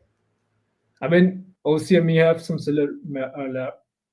similarities when it comes to being, sharing some when it comes like being a need and stuff like this. I mean, OC isn't a need yet, but he wants to be a need. And according to you, what you said that I'm like not helping or something like this. I don't know. You need to ask OC. Am I not kind of contributing or not helping in this space by like listening? Like I said, I welcome everyone. Yeah. It's nice when people come on. It's good to see different opinions. I'm happy to see DUM again. Zenesis has had some interesting, because I think the same thing as you, DUM. Like, why is the first thing when I saw him, like, why is he here? And even the first time he came on, he didn't show his face because he was afraid of that reaction. But like I said, whether you're beautiful or ugly, it's good to see a face, because when you see a picture's worth 1,000 words. So I appreciate just someone coming on and sharing their thoughts. His motive, I'm not sure either. But he still hasn't answered. So are you lonely? I'm not lonely. I don't know. I'm just here out of pity. I just want to like connect. Well, it doesn't make any sense. Are you trying to socialize, or like out of pity? Like it doesn't. Well, he might. I'm not trying to start playing devil's advocate. He might be a Spurg, but because he's good looking, he's got the halo effect, so he's not punished the way most Spurgs are. I'm just putting that out there. We don't know. He might be a Spurg. He likes the mentality, but he doesn't know what it's like to be an ugly Spurg. Go ahead. Can I say something else? Because it's not easy to find also black pill spaces where you can like go beyond it and talk about other stuff. So for me, it's also like, okay, there's this kind of beliefs or this philosophy also aspect, like that I want like to connect with some people here. And OC strike me as one of those guys always like that. All right, he's in a bad position. He also knows why he's in a bad position and wants just to like share his opinions and stuff like this, and wants to just help. He just wants like a community which gives him attention and which listens to his problems and stuff like this. And look at me, listen to me. Yeah. Yeah, no, but it's like, yeah, for OC, what I notice is he likes really productive conversations a lot. And I would argue that most of the conversation he has on this channel aren't productive at all. Like because a lot of trolls and stuff like this. So yes, I would say I like productive conversation. I do find your conversations productive, Zenesis. But looking at DUM, I've known DUM longer. DUM still doesn't feel like you've given him a satisfactory answer. I can tell. Go ahead, talk to DUM. I mean, it's not my job to convince you. I'm just trying to like. Not gonna convince. You don't have to convince, but I guess you haven't given him an answer that he understands. I mean, can you try? Yeah. Go ahead. I mean, regarding not helping people, maybe okay. You heard that about Dev Pike when I first encountered Dev Pike, that he was like really had the same reaction as you, and but nowadays I have Dev Pike on Discord and we chat like almost daily, and I give him like dating advice and stuff like this. So it is some kind of helping also when it comes to this. I mean, I'm open also for other people that I shared my Discord name before on a previous stream. I'm open to take any friend requests, and if they want any tips or something like this, I'm open to like help them, give them advice. So you feel a sense of community here. And he's trying to say he became like a dating coach for Dev Pike. Dev Pike was always very cynical and edgy, but all of a sudden, DUM might have missed this. Dev Pike works with a barista girl who puts little designs in everyone's coffee, and he always gets a heart. He wanted Zenesis as a dating coach. So Zenesis is giving back by sharing advice with lonely hearts like Dev Pike. I think that's what he's trying to say. Yeah, I mean, go ahead. So you don't. All right. So you're here to hang out and offer advice. Is that and a sense of community? I'm just trying to understand, like why aren't you out getting laid? You say that I have. You assume that I didn't done that already. I came. Yeah, that only takes 15 minutes. You know, I mean. Well, I mean, you got other things better to do than to hang out with us losers. Yeah, but this is the funny thing. I don't view you as losers. Okay. Well, so you're hanging out because this is a community. You want to hang out. You want to form friendships. You want to there's a give and take. You want to converse, hang out. You probably won't believe this, but because this community, there are most people who are like in the lower end, like kind of, are more interesting personality-wise for me personally than people are like who are really good looking or something like this. Because I had experience with those kinds of people, and they're like that's extremely boring. I know that not every good looking people is boring, but those who I counted. And you said these people were good looking all their lives. You became a good looking person, part of the club later, so you have an affinity for the ugly. I think that you've said that before, but what he's trying to say, he claims he used to be ugly, so he has an affinity for us. So he wants to hang out. He wants to hang out, is what you're saying. He wants to hang out. He wants to stick around with the ugly folks because he knows how bad we have it, or maybe he wants to mock us and feel like he's like the big fish in the I don't know. Because he's not being straightforward like you like people to be, and you're not getting him. You're not narrowing in like you usually do. Like, okay, what am I doing wrong here, Dumb? Give me some. I don't know. You usually won't let them skip around like this, like he's doing, and going off. Well, this guy's beautiful, so we got to like all worship him. No, the truth is, I'm reiterating what he said because, like I told Zenesis, not everyone sees every stream, so I'm repeating what you said. You find it frustrating, but I'm trying to tell Dumb what you've told us. Now I want Dumb to take what Zenesis claims, and I want to hear Dumb's side. That's what I'm trying to. I'm waiting for Dumb to come out of his shell. I'm waiting for you, Dumb, to say, Zenesis, I think it's bullshit. I think you're here mocking, just to mock us, or whatever you're feeling. I want to hear the real Dumb come out. I'm waiting for it. Give me the Todd reaction. Say that rapper. I don't know why you're here. That's why I'm asking you the questions. I mean, yeah, like I said before, I'm just trying to answer it as honest as possible. Well, you know what? Let's put Brother Click on the spot. Why is Zenesis here?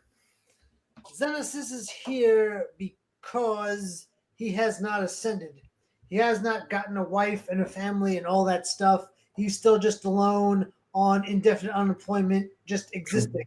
He's not living, he's existing. Now, he could go out and live. He could go slay and get a million bitches if he wanted to, but he still has in the back of his mind the memories of being a sub-5. So maybe in his Chad-light life, he's not the most extreme and best Chad, so he kind of feels rejected and alone. So he comes here where he can somewhat commiserate with how it feels to be rejected. Well, why don't he just say that, Brother Click, then? So he's failure to launch, is what you're saying, right, Brother Ursi? Failure to launch, and so he comes here to make himself feel better. Failure to launch. You didn't get the wife and kids. Because again, if he wants to go be a kindergarten teacher, he could go get that job, work 40 hours a week, find a woman, but I don't think that interests him. That bores him. That concept of just working and being very substantial, having a wife, that's kind of not for him. He's somewhat lost. He doesn't know what his path is. I mean, he can't just commit to the wife and family because that's not for him, so he's here. I mean, there's probably like another middle ground he could go where he could just be a perpetual bachelor, screw up as many women as he wants, and just exist. But no, he didn't find any meaning in a conventional life. But then this life that we all have of being perpetually rejected isn't for him. He's kind of in between. Wait, let me just to add, maybe if I got this right. Dumb always wanted that, the girl and the wife and happily ever after. He's finally getting it later in life. Yes. Zenesis could have it, but rejects it. So Dumb finally got what a lot of people want, but can't get. Dumb, it took you to 44 to get your Donda. Zenesis could have his Donda, but he's not interested. So it's almost like you have different interest is what I think we're trying to say here. Yeah. I like Brother Click's summation. So Zenesis, do you agree with what Brother Click said? I mean, and that's why I like the answer. He's very direct. He Yeah. I mean, like, thanks, Brother Ursi, for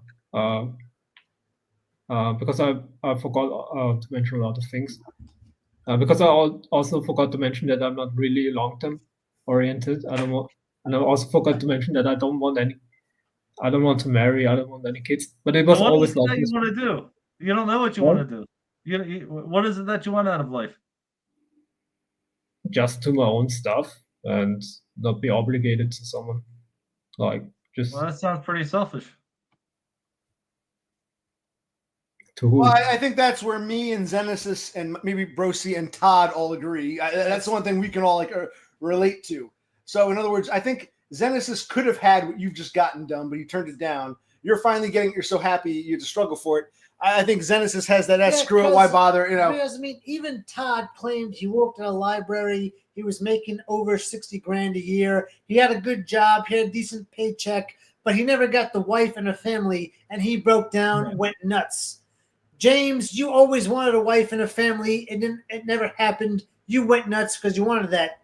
Zenesis doesn't want a wife or a family, and he's kind of going nuts because that doesn't fit for him. He just kind of wants to be on his own, go his own way, do his own thing. Right. Everyone's like, why are you here? You're so good looking. Get a wife. Because now in this community, all these guys like us, we really can't ever get married or find a woman who will value us or love us or have a family with us. That's not our decision. We couldn't have that.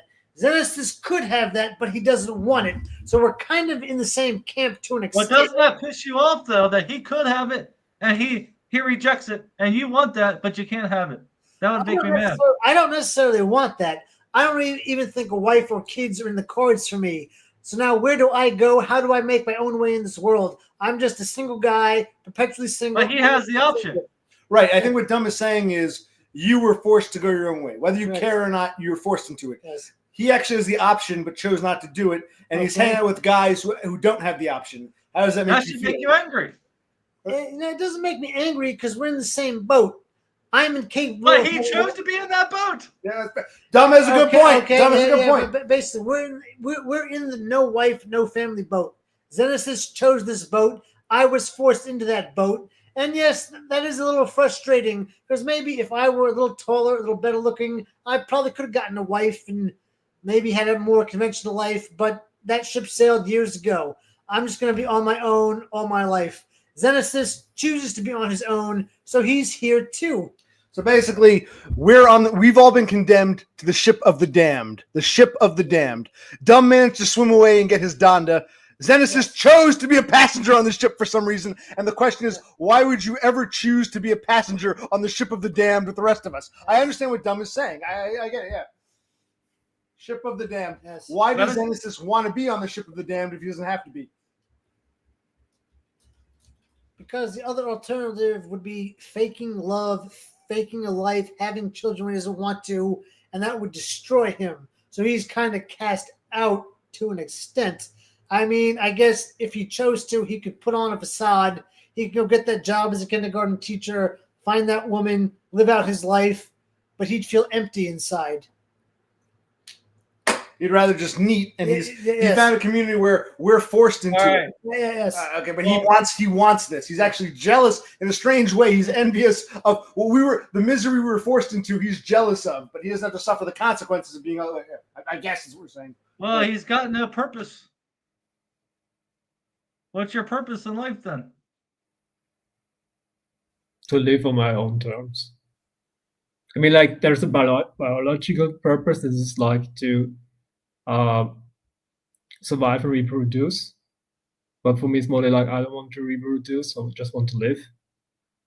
Do you have hope? And stuff. I mean, I get the position where you're coming from and you guys coming from. I get it. I get it because you're in a position where it's really tough for you to get something, and so you're like more like how do you say it? It's more like you're also like, for me, it's like it might sound weird, or I explained it in the last streams also multiple times that when you get something more easier, you take it for granted. And it applies in everything to life. It's the same with technology, food, and stuff like this. Right. And I think what he's saying, you're saying like DUM really had to go out of his way, and Donda's like a prize. When you get Donda after Donda after Donda, it doesn't interest you. He's saying because he can get it so easily, he loses interest. Whereas to you, DUM, it's like the prize in the bottom of the Cracker Jack box or whatever. Because Donna is the love of my life. So it's not just any woman. So if you would meet the one, that could change your whole outlook on life. But I'm gonna play. When you say Donda's the one, wasn't she the only one? It's not like you have like 20 women offering themselves and you picked her. Donda really like went out of her way for you. I think Zenesis is saying he gets women left and right, so it doesn't. I think that's what he's trying to say. Donda was your the special case. How many? Well, if that was the case, I'm in love with her, and so if I wasn't, I wouldn't be doing all this. So I'm assuming if Zenesis meets the right one. No, but in a way, hold on. Now, I'm going to actually be devil's advocate. I'm not trying to knock Donda, but she was kind of the only one. So it's easy to fall in love when you only have one option. If it hadn't been Donda, if Amy Beth came to you, you'd probably be moving to Missouri right now. Okay, so when one girl comes to you, you fall in love. When you've got 20 women, I don't know from personal experience. When you've got dozens of women, maybe it's different. And maybe it's easier to fall in love with one woman who shows interest versus when you got a bunch of I just disagree. You would take your opportunity to have sex with that one, but you wouldn't necessarily fall in love with her. I don't know where Zenesis went. He killed himself. Oh well. So, DUM, did you want to be a father? Did you want to have kids and raise a family? Was that your goal in life? I did at one time. Oh, there he is. Okay, but now you're in your 40s. Donna's in her 50s. Yeah, that ship has sailed. There's no chance for that. But think about that. You wanted a conventional life. You wanted to fall in love, get married, have a family. That was denied to you. So now at this point in time, you can have your Donna and you can be in love, and that's great, but you never got to be a father. How does that make you feel? How do you think about that? Well, I already grieved on that part. I've gotten over that, and I don't know when exactly, but it doesn't bother me anymore. I really don't want children at this point. Okay, because again, there was a point in time where you could have had children, but now that point has passed. Well, it was never my choice. It's the woman's. But I never had a woman who wanted to. Zenesis could still have a family. He's young enough. He could find a woman easily and have a family. Well, maybe not in Austria because they're all white, and maybe they don't like him because he's Indian. Okay, that's a fair point. That's a fair point because whenever we see Europe in the news, the United Kingdom and France, they're filled with Arabs and Africans. And in Germany, you have some Arab who runs over a bunch of people. I don't know how mixed Austria is. I would imagine still predominantly white. And that also must have factored into Zenesis' life, being the only non-white person in a predominantly white culture. That probably had its own baggage, if you want to say. But DUM, you wanted to be a father, raise a family. You don't get that. You can be a stepfather, so you can have it to an extent. But Zenesis still has that option. That option does not appeal to him. I think that frustrates you. Right. You couldn't have what Zenesis could have, but is rejecting. Yes. I think that's what Bro said. Oh, yeah, it's a little aggravating. When it's kind of like a beautiful woman. She gets everything handed to her, and she wants to turn her nose at it. It's ain't right. So Zenesis is being selfish. He's squandering his gift, the face that God gave him. Right. Yes, exactly. Why join us if you don't have to? Yeah, okay, that's a fair question. And you feel Zenesis still hasn't answered it. So Zenesis. Well, Brother Click answered for him, and then he agreed with Brother Click about failure to launch and all like that. So. Yeah, I mean, it's the same thing. But I mean, Brother Click has has really good abilities to explain stuff really in a straightforward way, kind of. Because he also has he's aware of my backstory, and he also pays a lot of attention. And for me, it's I just wanted to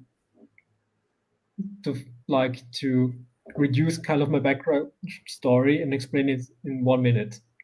But this is a thing which I can't but my case is more complex, to be honest. So I can't really explain it in 1 minute. And so Can you Yeah. have children over there in Austria being a brown guy in a white country? If You it's can get a possible, woman, then but can sure. you get a woman who wants to have children with you? Yeah. I mean, like Okay. it's not. I mean, like it's not it's not normal to see mixed. I mean, yeah, it's that's- more alright. common to see like same race relationships Well, having in kids. fairness, like most brown guys, he's like white only. He prefers white, and I think he said he had a lot of high tier Beckys and even some low tier Stacys, but they don't do it for him. If you can get a high tier Stacy, maybe she'll be the one, or maybe is that true? Mm. You said you can't get the most beautiful girl; she's still elusive. If you got her, either A, you think, wow, this is great, this is what I was missing, or B, she's no different than any other woman. You said something like that once, as I recall. I said Becky's and high tier Becky's is the thing which I can get. I never had something with a low tier Stacy. Okay, And so you were saying, Stacey's- okay, fair enough. If you could break into the Stacy League, either A, you think this is great, now I want to have a wife and kids, or B, they're no different than other women. You said something. He can't actually cross into Stacy territory, is what he's saying. And I think you said you're not sure if Stacy's would be infinitely better, or because they're like that prize you can't get, or if it would just be the same. Am I correct? Or I mean, off grid. I talked with off grid and Chicken Dinner about it in one of the last streams. And off grid made this argument that I'm not happy with the girls I can get, and this is why I feel like I'm fulfilled. But I'm personally a really open person when it comes to criticism, and I thought about it. he's like a standard cell. He's a incel because his standards are too high. Yeah. And I thought about it like, yeah, I never had something with my looks match, I would say. Well, you would say that, but again, we're men. We're men. We might look at you and say, wow, you got a great jawline. Women might look at you and say, okay, you're like the equivalent of a high tier Becky. You might not be Stacy territory. If you were, you'd be getting Stacy's. So you might not be as good looking as you think you are. And men say, wow, you got a great jawline. But women look at Stacy, say, nah, next. So you might not actually be a Stacy looks match, even if you think you are. So maybe it was just an argument from off grid, which I followed my head. Dumb is leaving us. We have bored Dumb. I'm upset. Oh, okay. No, but I mean, you don't know what your looks match range is. Women are choosers, and you're saying Stacy's don't want you. So how can you say Stacy's your looks match? How do you know that? If Stacy's don't want you, why would you think they're your looks match? Yeah, but it's not Stacy. It's Stacy Light, something like this. And I don't know. It was just a theory from off grid. I thought about it. And it could be that Heidi Beck's armor looks match indeed. So yeah, but it still wouldn't explain why I still feel unfulfilled. So because I think this unfulfilling feeling is completely a different thing regarding looks level when it comes to a girl. So yeah. Okay. And then how would you, if you did get with Stacy, you're not sure if that's what you're missing, or if it would just be like any other girl. You don't I'm not tried it. What? I'm not so naive that I think like that I would think like, hey, when I would get suddenly like an 8 out of 10 out of in front of me, that my life would be completely 180 degrees. I'm not that naive. I'm probably it's going to be like the same, really, when it comes to feeling how I feel now. So I think it's a complete different thing with me in general, because I was always wired to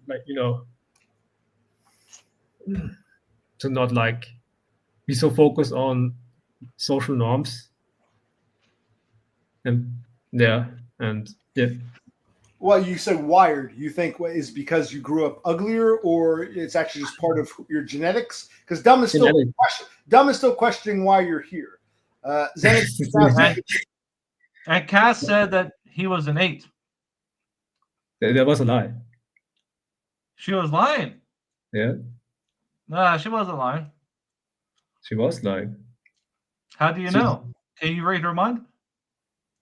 I can understand your language, because women, as a females and males, tends to speak in different languages. We are more overt.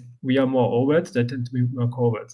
And at that stream, the last where Cass was on, she was really forced to be in an uncomfortable situation the whole time because I'm we- OC and I force people into uncomfortable situations. Yes. no, but she couldn't like really.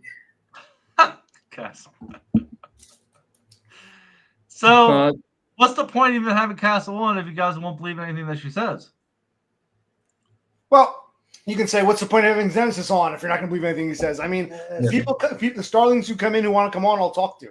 Well, Zenesis thinks he's attractive, so if he doesn't think he's an 8, then what does he think he is? Ask him. What would you rate yourself? above average, just 5 to 6, something like this. 5 or 6? For Then 5 why to are you 6, trying? something Why are you like trying to get Stacy's then? If you're only a 5? this. I just agreed. I'm not trying to get Stasis.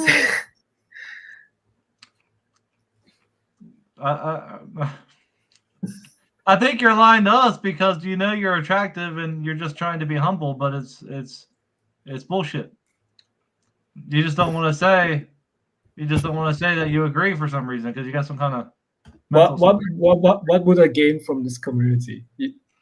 I think I probably know your answer would be something like confidence or ego boost, but I can get that outside.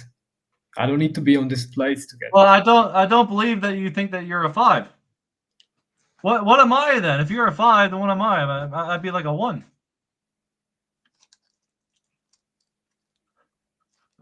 I don't know. Well, I'm making it uncomfortable. No, I just say like I'm like above average looking. Like this is my stance. Like this is how I would think of myself when I go outside and how I get perceived usually. Where people like, hey, as they say, he looks good looking, and he's like this good looking guy in the neighborhood. So you'd be happy with Becky?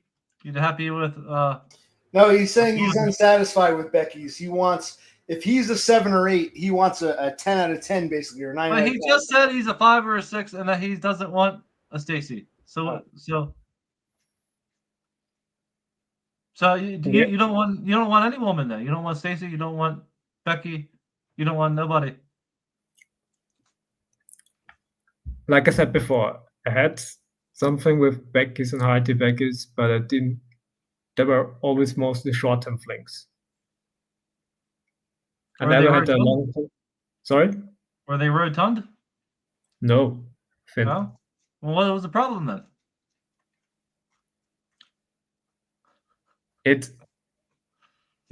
I mean, like I had fun and stuff like this, but it doesn't fulfill. And it's tough. It's hard to tell it from this, like because you're the opposite from me.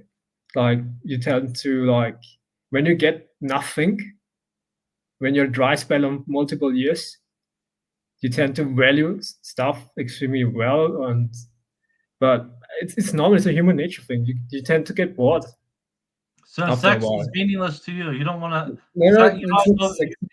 mean, like, there is also multiple component like that. All right, my libido is not that high in comparison to an average guy, for example. He said libido. He thinks even though it's like the weird curse. He's got a better looking face, but a lower than average libido. He's saying. Yeah. I mean, I can remember that you also like that. I think you can probably relate that I know I'm younger than you, but that you're not that horny as you were like back when you were younger. Definitely not. Yeah, I was horny all the time. Yeah. And for me, I'll admit that's one thing I admire about Todd. He's in his 40s. He still jerks off 10 times a day. He'd take drugs to stop, to suppress. I don't masturbate the way I did when I was a teenager. I'll say that flat out. I don't have the same drive I did when I was younger. I think it's normal for most of us. So you're saying that you reach that peak sooner, Zenesis. You feel like you're basically in your 40s, like me and DUM. Libido. I was always like naturally wired to be have not that horny than the average guy. I'd always noticed this when I was like little. That I don't get like, that I don't know. For most guys, like my age, is when they see a girl, they get ooga booga. Still, for me, it's like, it's just a girl. Yeah, and Now, yeah, do you have a below average wiener? it's average. Average? Well, I thought that might have been the No, problem. that's not. No, it's not about the wiener, no. Okay, that's not the issue. Okay, well, we got that out of the way. All right, I was wondering. Well, by the way, for him, he doesn't have a wiener. He has a Wiener Schnitzel. Remember, he's a Wiener Schnitzel. A Frankfurter. So you have no sex drive. So you don't value women for anything other than sex. So you have no sex drive anymore. So you're like, fuck it. What's the point? I might as well just sit at home and do nothing. Is that what you're trying to say? I mean, you mean in your case? I think you're coming from a perspective that life doesn't make sense when you don't chase box like girls. Is that where you're coming from? From this sense? Well, I'll just repeat myself. So you have no sex drive, or you have a low libido now. So you're not out chasing women, and you don't think that women can offer you anything other than sex. So what's the point? So what's the point of what's the point of hanging out with a woman if you don't even want to have sex with her? They're useless. So you might as well just stay home and play video games because women are only good for sex, and you don't want to have sex with them anymore. I mean, like you can be friends with girls and have and just be friends without any sex. This is also a thing. Besides that, I still have a sex. I still pursued some. I didn't give up completely on that, but I'm just in a phase where it's like where I don't really care about that much right now. But I'm aware that how I feel right now could change, like from like I don't know, it could change like one month because like it's the same, like you probably like also aware that the way how you think about life right now, you didn't think about life right now like you used to when you were, I don't know, 30 or something like this, right? Well, I think what you're saying is you're 28, correct? You're 28 years old, and DUM is 44. You're saying in like, was it 16 years, you might suddenly say, I need to get married and have I gotta find. No, not that extreme, but when it comes to chasing box and stuff like this, I'm just in a phase mostly right now where I'm like want to chill more. What do you mean by chasing box? Chasing pussy. Or chasing sex.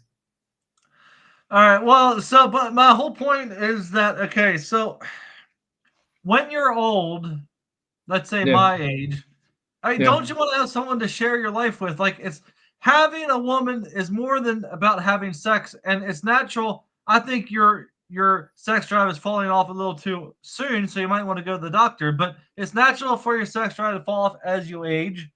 So there has to be something more than just sex as you get older, which Donna and I have, So wouldn't you want to find someone like that? We use the word companion beyond sex. Don't you want a companion is what DUM is asking. Wouldn't you want female companionship as you get older? And check your testosterone levels. Yeah, a long-term relationship, you mean, like, and yeah, a life partner, a friend. Yeah, life partner. A bedmate. Companion. Companion. Okay. Someone to watch movies with, Netflix and chill. Cook dinners with, share expenses with, live happily ever after, that kind of stuff. I never had this drive in me, but I can't tell you if this would like change in like 5 years because. Do you live by yourself? I have my own apartment. Yeah, I was always like this kind of guy who was like doing his own shit. Right. I know. For me, it's I think it's really for me like just genetics. How I'm like wired. have this weird genetics that I just want to be like, well, do my own stuff. Don't pursue what interested Like in. you don't feel anything missing in your life. You don't feel lost. You don't feel No, I something. don't feel anything. I have no fear of missing out. I just live life, and I don't have any anxiety or something like this. All right. So, what about apathy? Do you think you have apathy?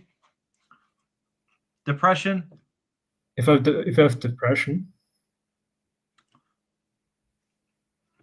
Well, it's just not normal. Look, a lot of times when you're depressed, you have apathy or you want to be alone, and you don't enjoy company of others, and you want to be by yourself, and so you might have some kind of mental disorder. well, fair criticism, yeah.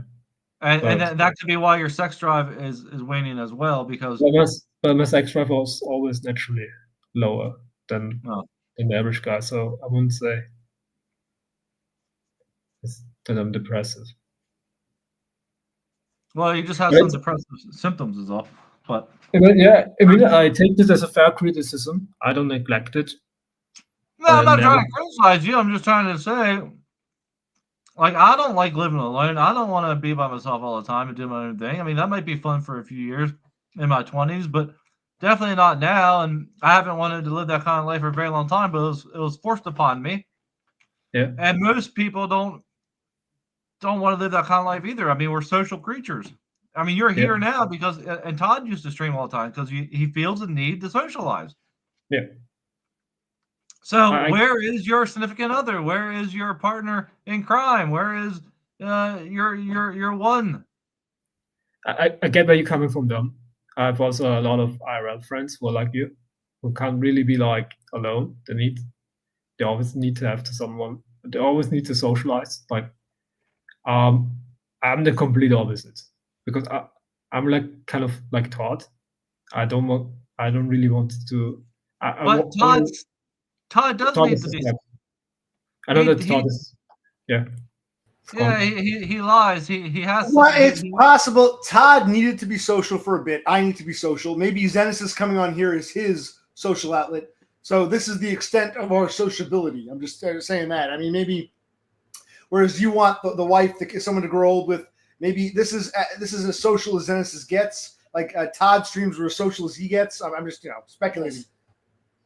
Man, the neediness for everyone regarding social level varies from person to person, and for me, I know that being social is also part of human evolution, human nature. I mean, like for me, this kind of thing is also like socializing. But I really like to be like alone. I'm a really introverted also personality-wise. I lose a lot of energy when I'm around people, when I go out. And it was always like this, kind of. I rather like read a book or something like this than like to active socialize a lot. I mean, I do still socialize, but it's more like I would rather prefer to do stuff on my own than socialize. So socializing is more secondary. Okay. You're probably the opposite from me. Well, I mean, I was just forced to be alone my whole life. I mean, and I was always lonely. But yeah, if that's how you want to be, I mean, then you shouldn't drag a woman into your life because she's gonna hate it. Me? You mean like me not gonna socialize? Yeah, I mean, unless you find someone who's like you. Yeah. So now you're gonna drag her. All on dumb. You're basically now condoning him. Before you're like, why is he here? Why is he going? Well, now I understand it. That's just don't bother getting a girlfriend if you like being alone all the time. Yeah, I'm going full circle here. I kind of get to understand his thought process here, but yeah, don't drag a woman into his miserable existence. Yeah, if he just wants to be by himself, then then fine. Then why even bother? I mean, Wait, does that explain why he's here? Because he doesn't want a woman, doesn't want to drag her in, doesn't like to socialize. This is the most social he likes to be. I mean, I'm just trying to. Has he answered your question or not really? You can be honest. Well, he hasn't said that directly, but I'm assuming yes, he wants to socialize. Well, let's ask him more directly. So Zenesis, Dumb is not satisfied with your answer. He wants something more direct. Do you like social? Are you here to socialize with OC? His brother? This is, I just said it like 10 minutes ago, like 5 minutes ago. This is also a form of socialization for me. But I'm naturally wired. I'm not naturally wired like the average person when it comes to having this neediness of meeting every day a person. I'd rather like read a book or something like this, be on my own, than actively like be around people 24/7. So I'm also naturally really introverted. So for me, so if you found a woman, she could. If you found the one though, she could turn your whole thinking around. You might want to go out and do things now. You might want to socialize. You might want to go dancing or whatever. I don't think that woman can change me, because this is really a personality kind of thing. It's like genetic kind of wiring. It's like a woman can't turn a person from introvert to be an extroverted. It doesn't work like this. Doesn't it? It doesn't. Well, I mean, she could encourage you. Behind every good man is a good woman. And she could prompt you to do things. And come on, honey, let's go out and do this and do that, and let's get a drink. Yeah, you can force you to go out of your comfort zone, but you still will not like it. You will probably just do it for her, not for you. And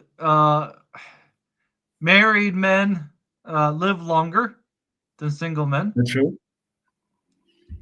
I mean, I agree with you. Married men live longer. Yeah. Okay. Well, I'm just all right. I guess I'm satisfied. All right, you're here to hang out, and you're fine being alone, and yeah. All right. Okay, I guess Dumb feels satisfied. All right, that's cool. Yeah, I guess he just wants to hang out because he's bored and Well, I told brother Click, this is what I love. I love seeing two different people that I know with two different mentalities come together and just whether they agree or not, just talk. I love just sitting back and watching. So it's like we know Dumb, we've gotten to know Zenesis. Seeing the two of them, I've enjoyed this definitely. Indeed, yes. I saw Sex Addict's comment as well. I haven't seen him in a while. I should text him. It's been a while. Yeah, Doug. Yeah. Oh, what's his name? Well, first of all, is introversion a real thing? I think it is, but I don't know why he's asking that. But Denmark guy had a question for you, Dumb. Did you go into that church and pray like he recommended? He believes you went into the church and prayed, and that's how you got your down to. That's what. I was only at that church once when my brother killed himself, and I went over, but I never went back. Okay, so it wasn't God who got you down to. I don't know. I mean, yeah, I don't. I always he thinks it's God, but I have no idea. Maybe it is. I don't know. Okay, but you didn't go to the church and pray for a woman. No, but if God is real, He doesn't require a prayer to do something. He can just do it.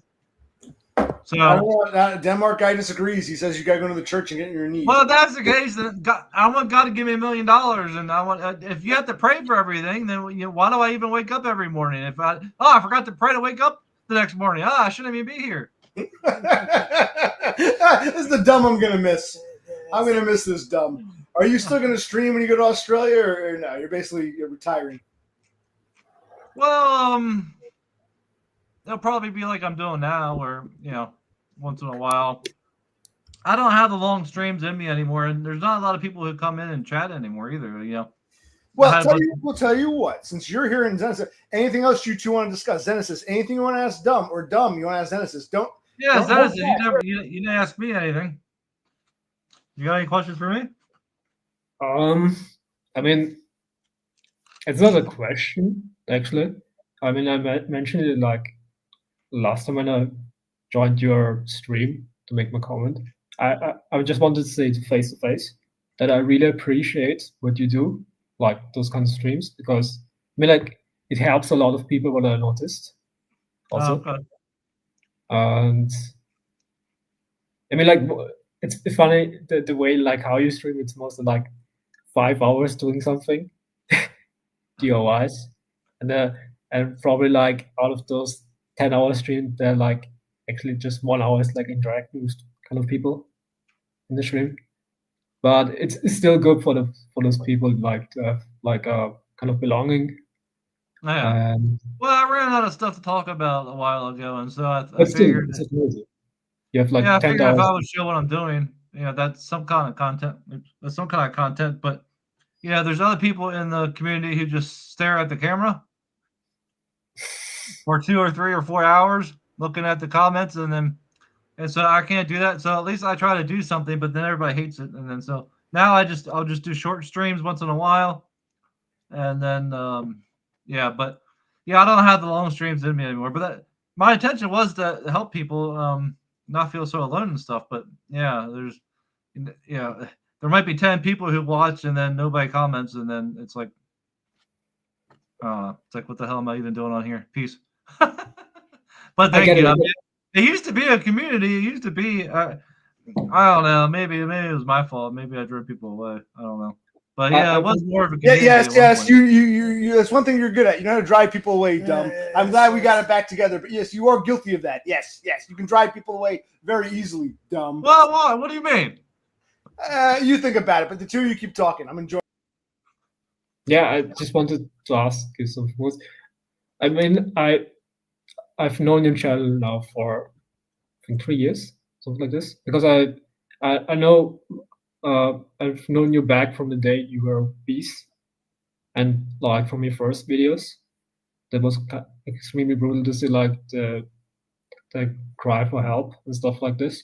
But I'm really happy for you that you managed like to make this 180-degree turn, Thank you. and also like switched you so around that you also like, because I think also this kind of streaming I think happened after you went because I can remember when you were obese, it wasn't like so frequently with the streaming. It was more there were more videos I think back then only.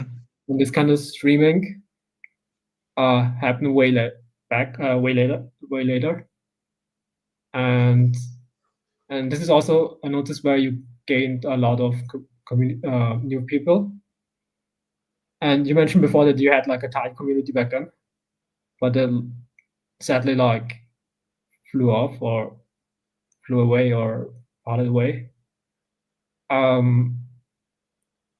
wanted to ask you also regarding your community. Would you say nowadays, would you say that most of your community are trolls, or would you say they are genuine like people who like listen to your problems? Well, today was a lot of new people on, just random people who were trolls. I mean, I'll have the occasional regular person. See, most people who hang out in my chat hang out at OC. He calls them Starlings, and they originated from Todd's channel.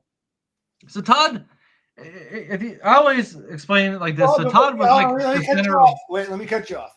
What you're saying is half true, but because you were streaming for like 24 hours, you brought in a lot of people who don't even know who Todd is. Like Cassandra never knew who Todd was, so it's half and half. A lot of Todd folks came to you and then to me, but you got a lot of people who knew you dumb, no idea who Todd is, but they knew you because you were streaming for hours on end, so you popped up in the algorithm. But go ahead. So it's about 50-50. About half Todd, half the people don't know who Todd is, or they know him indirectly. They knew you first because you were, quantity. You had a lot of quantity. Yes. Well, yeah, I guess that's true. But Well, I was trying to say like Todd was the center Especially the women like Cassandra or Alicia Pisha or what's it, Archie, whatever her name was. None of them knew who Todd was. They came to you because they saw someone popped up in their suggested streams because you were in the algorithm. So yeah, not everyone was a Toddist, but yeah. Well, but the people who've hung around most have been from Todd streams. The people, because people have come and gone.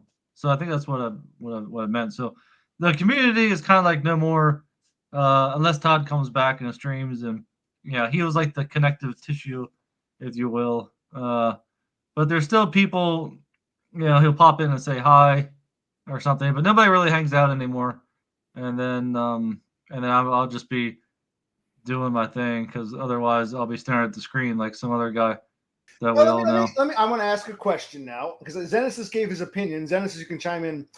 I think we were talking about Todd and how we all see different things in him. Like what I see in him as a guy in his 40s who wants to neat versus some kid in England who's 20 years old whose mommy got him on neat bucks. We all see different things. What did you see in Todd? And Zenesis, you can just chime in. What is it you got from Todd when you first discovered him? What does Zenesis? Yeah, go ahead.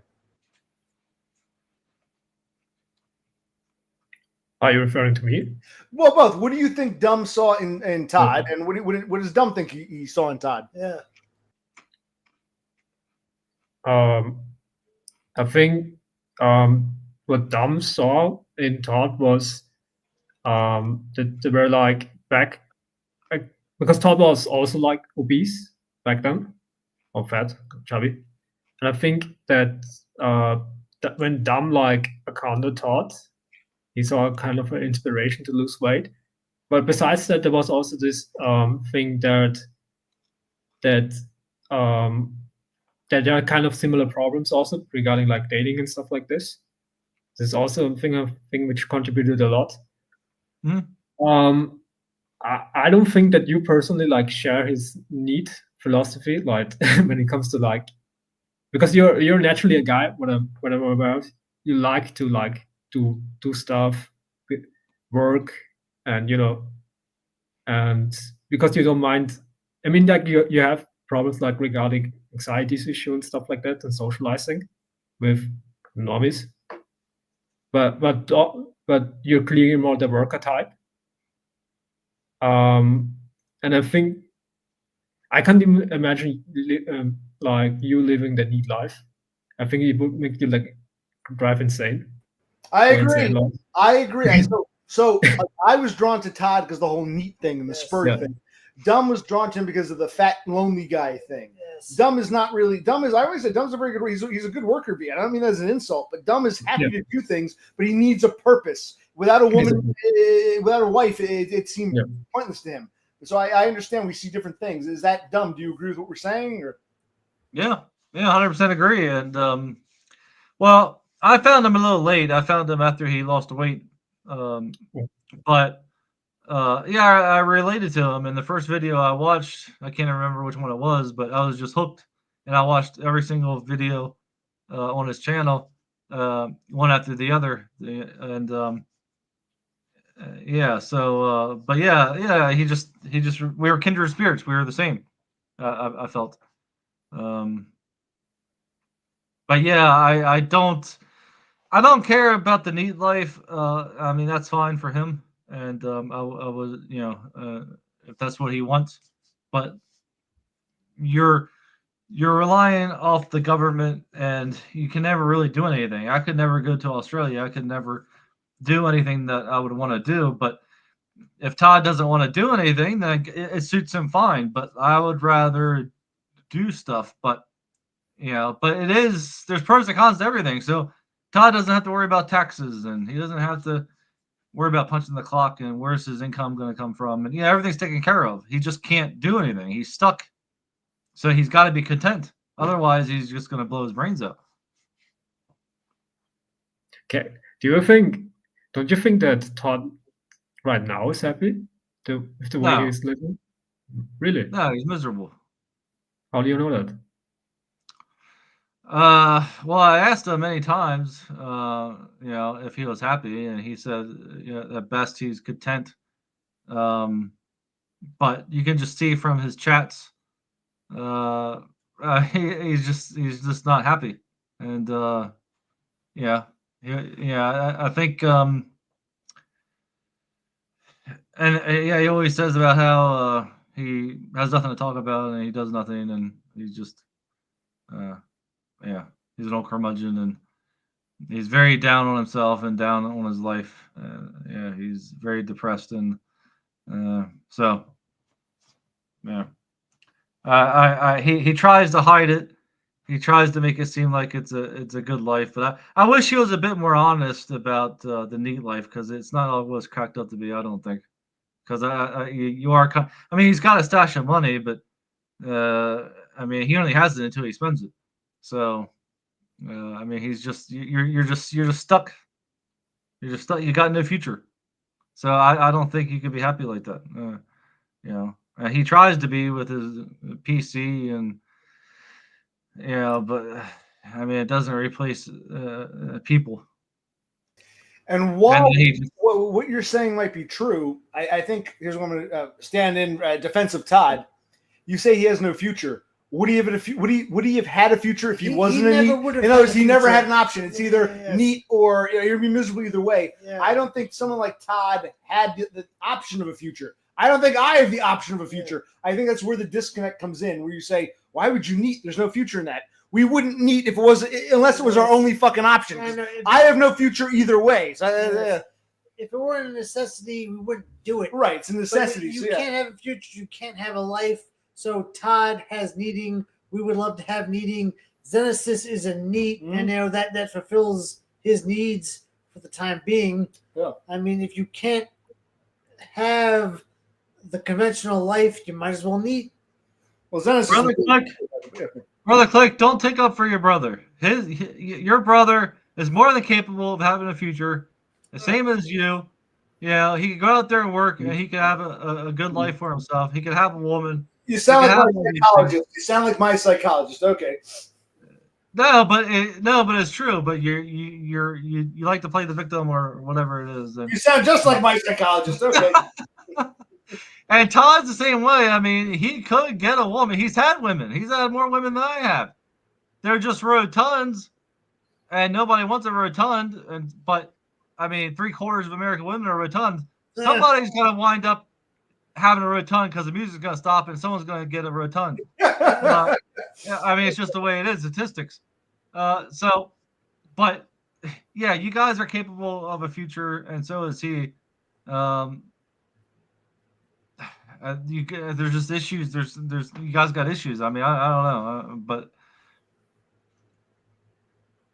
well, doesn't Todd have issues too? I mean, you met him. Yeah, I mean, he thinks he's grotesque, and that no women want him, and he thinks everybody's out to get him, and he's got, and he just ruins every relationship he's ever had, even with men. He doesn't want any male friendships, so he just hates the world, and he's very pessimistic and dark, and it's just not at all true.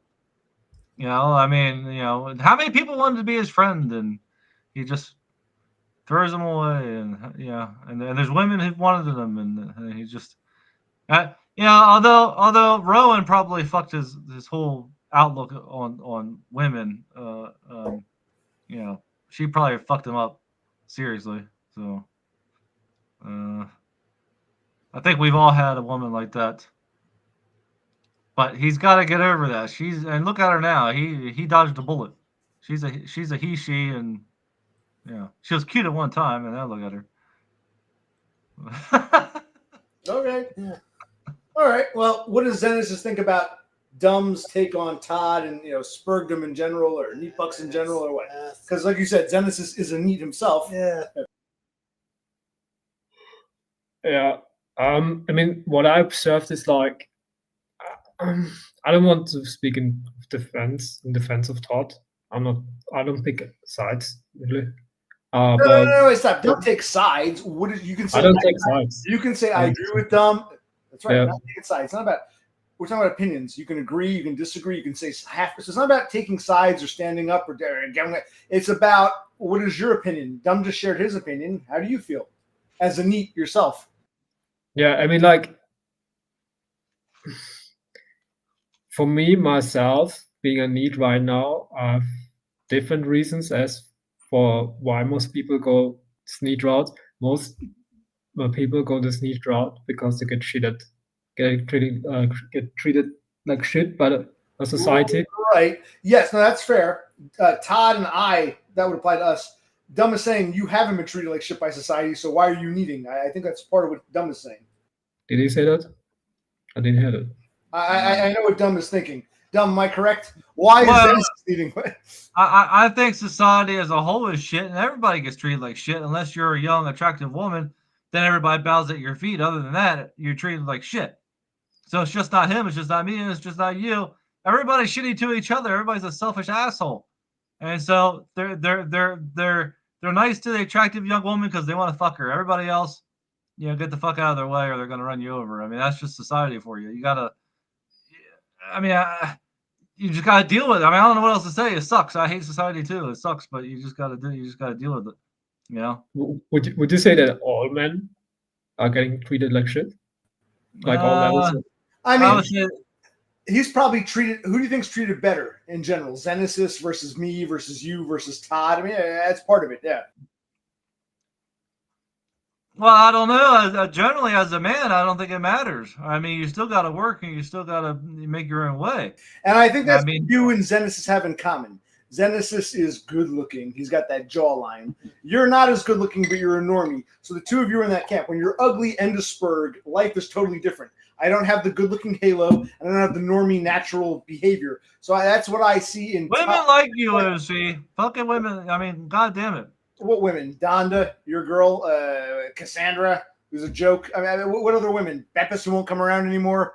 Tara Norquay, who's in La La Land. I mean, what women? Who are these women who love me? It's not the point. The point is when you're both a spurg and ugly. It's like an equation. You can be a good. They like you, but you drive them away. You can be a good-looking spurg, or you can be an ugly normie. But when you're both ugly and a spurg, life is like ultra hard mode. But okay, you disagree with me? Well, the women have liked him, but he drives them away and with his spurginess. But she's still here, so I didn't drive her away yet. But that's not the point. The point is, I'm talking about She's life efficient. out and about in the real world, not this bullshit. All right, go ahead, Zenesis. I mean, what I said before, like, regarding, I think mostly that most people go the need route are forced to be needs because they're getting treated like shit from outside, and they come to a conclusion, okay, it's all right, I don't want to deal with this anymore. I just want to like stay at home and do my own stuff. As I said, it's also all more nuanced because there are also like many people who are like physically disabled who can't go work, who can't like really work. So they probably tend to be in needs also more. And yeah, spectrum, like autism is also a thing which contributes to like being treated like shit when you go outside. Yes. When a few people here say, OC, you're not that ugly, but I'm being treated like shit regardless. So whether you think I'm good looking or not doesn't matter. The point is I'm experiencing things that you guys probably don't. So yes, being a spurg also is part of the equation of being treated like shit. Okay, yes, I agree. And for just imagine, like, let's take Todd for example. He's unconventional looking, plus spectrum. That's a death sentence. And telling him to just go work, bro. Yeah. It's like a slapping him in the face, like. Yeah. And it's like he's not ugly. He's average. Amanda said so. Donna said so. All the women. And plus he's got the height. And he's had women before, so he's normal looking. He's not attractive, but he's normal looking. He's average. I mean, I can't like speak for him because he went through all this experience. I mean, like you watch. I'm really sure that you watch like most videos of Todd, where he explained his experiences which he had before, and those experiences doesn't sound like from a average looking man. Like because when I talk with average-looking guys outside, I never get so heavy stories like explained to me. So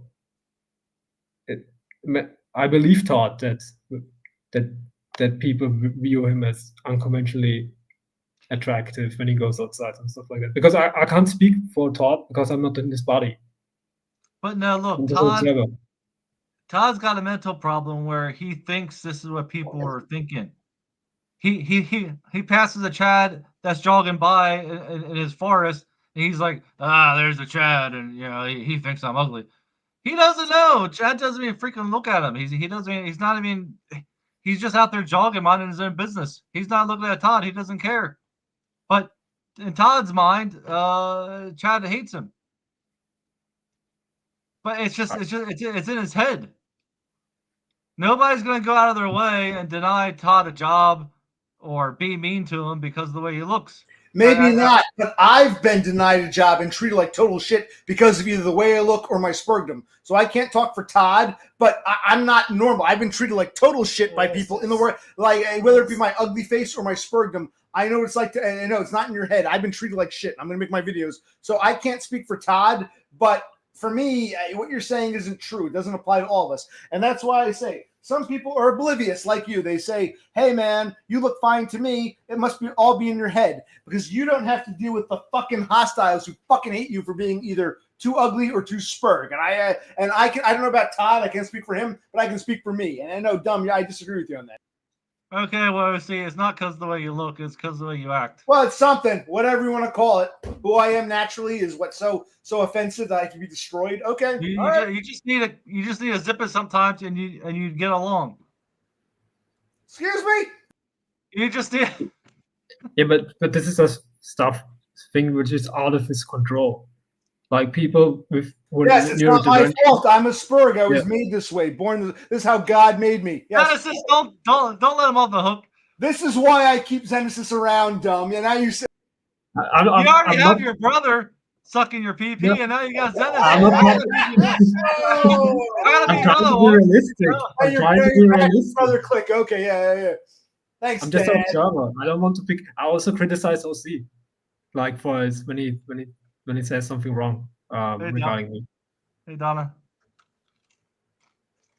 So here we go. Donda thinks I'm sexy, but so you're right. She might find me sexy, but I'm such a spurg that, So whatever you want to call it, you don't have to worry about Donda. Yes, Donda thinks I have a pretty face and a great. She told me flat out, I love American accents and a full head of hair. Yes. So I'm saying, but because I'm a spurg, your boldness and my spurgness kind of cancel each other out. So okay. So that's No, don't. Like I said, Donda would probably be all over me, run her hands through my hair because she loves American accents. So she's telling me, but because I'm a spurg, it's like ew.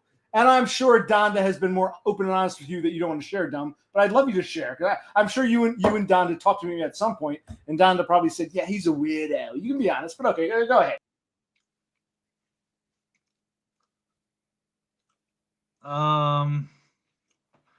I think she just answered that it's your spurginess, not your looks. I drink to sex addict. I drink in response to how I've been treated because of my spurginess, not the other way around. Okay, chicken or the egg. No, you got a victim complex, OC. All right. Thank you, doctor. Okay. Just be quiet when you deal with people. Just listen. Do less talking. You'll get along fine. Just like when you go out on a date, women like to talk about themselves, so you just let them talk, just like the 40-year-old virgin. You just listen. That's all you got to do. Don't say anything. You'll get along with everybody. Well, Zenesis, so why are you on Neat Bucks anyway? How did you get on Neat Bucks? Are you retarded or something, or what? Like the process how I got Neat Bucks? Oh no, like what qualifies you? What kind of debility or disability do you have? We don't need this disability to be on Neat Bucks. You just have universal income. You mean tell me if I move to Austria, I get to have free money for nothing? I mean, you need to be you need to have Austrian citizenship, and you need to be a person who is lower income class also. there's a limit to how much you can earn. Okay, Like so if- just work 1 day a week, and that's yeah. And I work I will- part time. but I get, because I'm aware from OC that the needs when it comes to SSI and stuff like this, that the process over there in America is completely different. It's also like Yeah, really you gotta be brutal, you know? retarded, or you gotta have Yeah. a bad back or something. Yeah. You gotta have. Yeah. Yeah. And here in Europe, in Austria, it's way more, I would say, I mean, maybe I had also luck. I wouldn't say All right, that. I'll tell you why. I'll tell you why it's different. It's because our American taxpayers pay for your freaking healthcare and military and shit. That's why. We just give money to everybody. They charge us. We pay taxes. They give all this money to Ukraine. And Austria is probably no different. And then so you don't have to spend so much money on your military. They get to give you freebies because we're paying for your military. You know, I don't know exactly how that goes, but the NATO shit. We foot the bill, and then that frees up your government spending to give you money. So you ought to be thanking us. I mean, yeah, I mean, I'm not a politician, so we need to talk about A couple things. Instead of giving money to Ukraine, your tax dollars should be going to me and Todd. That I support, dumb. But well, I agree. Well, okay, thank you. There's one thing I got to say about Zenesis. I'm going to be a snitch. Zenesis, you worked at a kindergarten. He was Yes. a kindergarten teacher or a kindergarten aide or something, and he decided he didn't want to do it anymore, so he quit. But he convinced them to say they fired him. That way he could get his unemployment. Instead of saying, I quit, bye-bye, he said, I quit. Can you say that I was fired? And they said, sure, we'll let you quit and we'll say you were fired. Is that true? You got them to say that you were fired, Yeah. even though you really quit. I couldn't imagine saying to a boss, hey, boss, I'm going to quit, but I want to collect unemployment, so say you fired me. The boss would say, fuck you, get the hell out of here. So, Zenesis had the privilege of quitting a job and convincing the administration to say they fired him. So they went along with that. I'm jelly. Wow. I couldn't ever do that. Yeah. Probably right. because your employer doesn't get charged more money like our employers do. So it's because he's a Chad Preet or whatever, not because of the employer this or that. Come on, it's because of his looks. If you or I tried that, would be told, go fuck yourself. Yeah, come on. Well, yeah, like our employers always fight unemployment claims or anything else because they have to. Right, but stop. They fight it even though we've been fired. They fire us. We say we want unemployment. They fight it. This guy quit, but said, "Hey, even though I'm quitting, can you give me unemployment anyway? Can you say you fired me so I can get unemployment?" And they said, "Sure." Instead of saying, "Wow, you're abandoning us, go to hell," they said, "Sure, we'll say we fired you even though you're quitting." I'm jealous, but yeah, it's it. I don't have that option. Yeah, he's right. So you're not a retard. So you just get this money every month for the rest of your life now, or what? Is there a time limit? It's not for the rest of my life. It's just temporary because I could lose my lead bucks like next month or something like Sunday if I like. Because I still need to apply jobs and do stuff like for the government and stuff like this. Well, repeat. You get two monies. You get your unemployment. You also get, because you're below a threshold, you get your basically SSI. So he's getting both unemployment and SSI, the Austrian equivalent. So he has two monies coming in. In theory, he could lose one or the other or both. He's below a threshold. But he probably won't. But there's some people who've been on for 15, 20 years. Yeah. So he gets both unemployment and SSI, effectively. They're the Austrian equivalent. I think that's, Yeah, what those he said. All right, so what do you do all day now? Reading books, cleaning apartment, apply for jobs. So you're still. So is that a requirement that you apply for jobs? Yeah, it's a requirement because I still need to do stuff for the government, like pretending to apply for jobs. Yeah. So you just gotta apply, and then if they call you, you just don't answer the phone. No, but I need to apply, and we have a website where we need to prove that we applied. And What if someone said, okay, you're hired, you applied to appease the government, and they want to hire you? Can you turn it down? Or, I mean, what if you turn down a job you applied for? no, you can't turn it down. Like they also need to be convinced that you're like really, applying for how job do you not opportunities. get hired? You're applying for jobs that no one wants to hire you. I mean, have you not? You've never had the problem where you apply for a job and they really want to hire you, and the government kicks you off meat bucks. I mean, you know what I'm saying? If you're applying to these jobs, no one's actually said, "Okay, we need you. Come scrub the toilet." I mean, What do you tell them to convince them to not hire you? I don't tell them anything. So just like show them my resume with how do you call it? With a motivation letter. And I mean, like I might change a little bit in the motivation letter or something, which make me how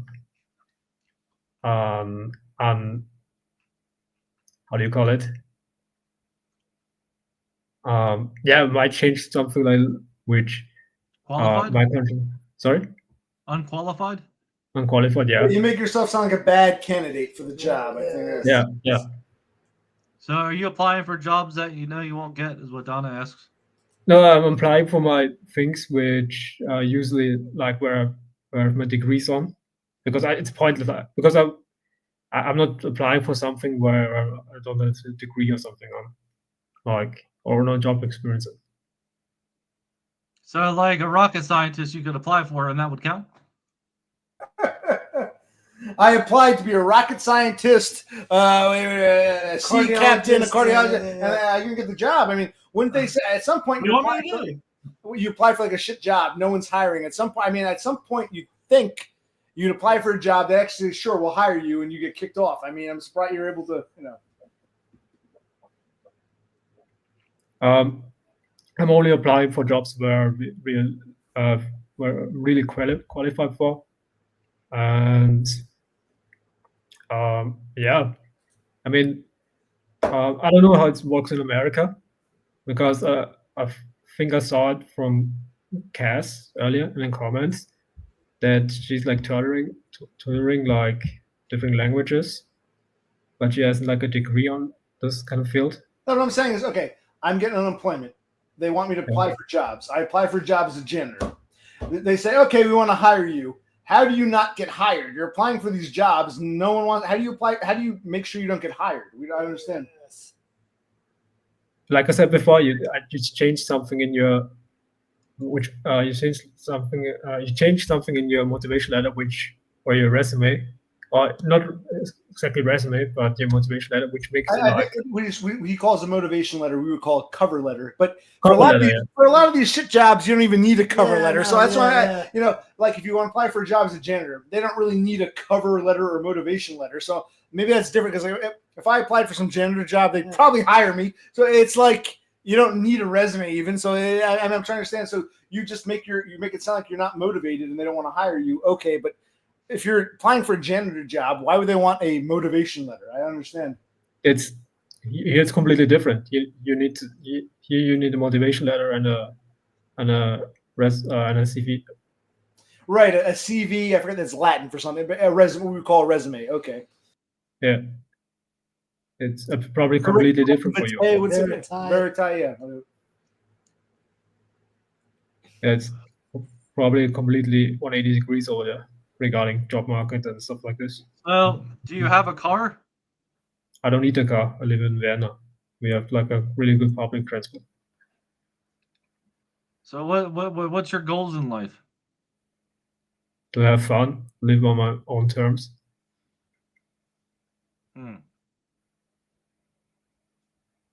So, fast forward to you're 65. Now what?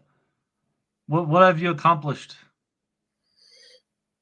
I managed to live that far. I mean, that's when you compare it like human history, like wise, living. You skated through life, and now you're an old man. And you look back at your life, and you're like, my God, I wasted my life. Is that gonna be you? Probably not. How do you know this? Because there could be. I can't like 100%. I can't 100% say I won't be like this, but I mentioned before that I don't have a feeling of FOMO, like fear of missing out. So I think it has also a lot to do with how you build personality-wise. And yeah, that's the only thing which I can answer right now. Because I can't like really say for 100% certain how I'm gonna be like when I'm 65. But I can only like make some prediction how I could. Well, do you have any interest? Do you have any hobbies? What is it that you want to do? Is it you're just floating through life, and then you're 65 one day, and you die of a heart attack? Like what do you do? What do you do every day? What is it that you want to do? Do you like to fix things? Do you like to build things? Do you like to? I read a lot. Yeah, I like you like to reading. read. Yeah, I remember saying that. Yeah, do you like to read? That's it. Do you like to write? Writing not so much, but reading is really what I like because there's so What many was the things last out book there. you read? It's David Buss, The Evolution of Desire. He was like They said it again. What's the author's name? Who's the author? David Buss, David M. Buss? Buss, David. Good. What? David Buss. David Buss. Buss. What about poetry? Yeah. No, it's We're all poetry it's fans. it's an academic book. You're a It's, nihilist? what is your definition of nihilism? Nihilism. Nothing matters. You're Yeah, gonna die one day. yeah. Why fucking do anything? Life sucks. Kill me now. Everything's pointless. This is this is like the negative viewing of nihilism. There are different variations of it because nihilism itself is pretty neutral. This awareness of okay, nothing matters. We're all gonna die, but you can personally decide which route you want to go. You can go the positive route and say like, hey, nothing matters. I'm gonna do the best. I'm just gonna do my own thing with this regarding this knowledge, or I go the doom road and it's over and just rot my room and stuff like this. I'm more the optimistic nihilist. I just have this awareness and just do my stuff. Yeah. So life is meaningless, but you find meaning and meaninglessness. I find my life is meaningless. Life itself is meaningless, but I find meaning in my life itself. Yeah. The way how I navigate through life. This is like the meaning for me.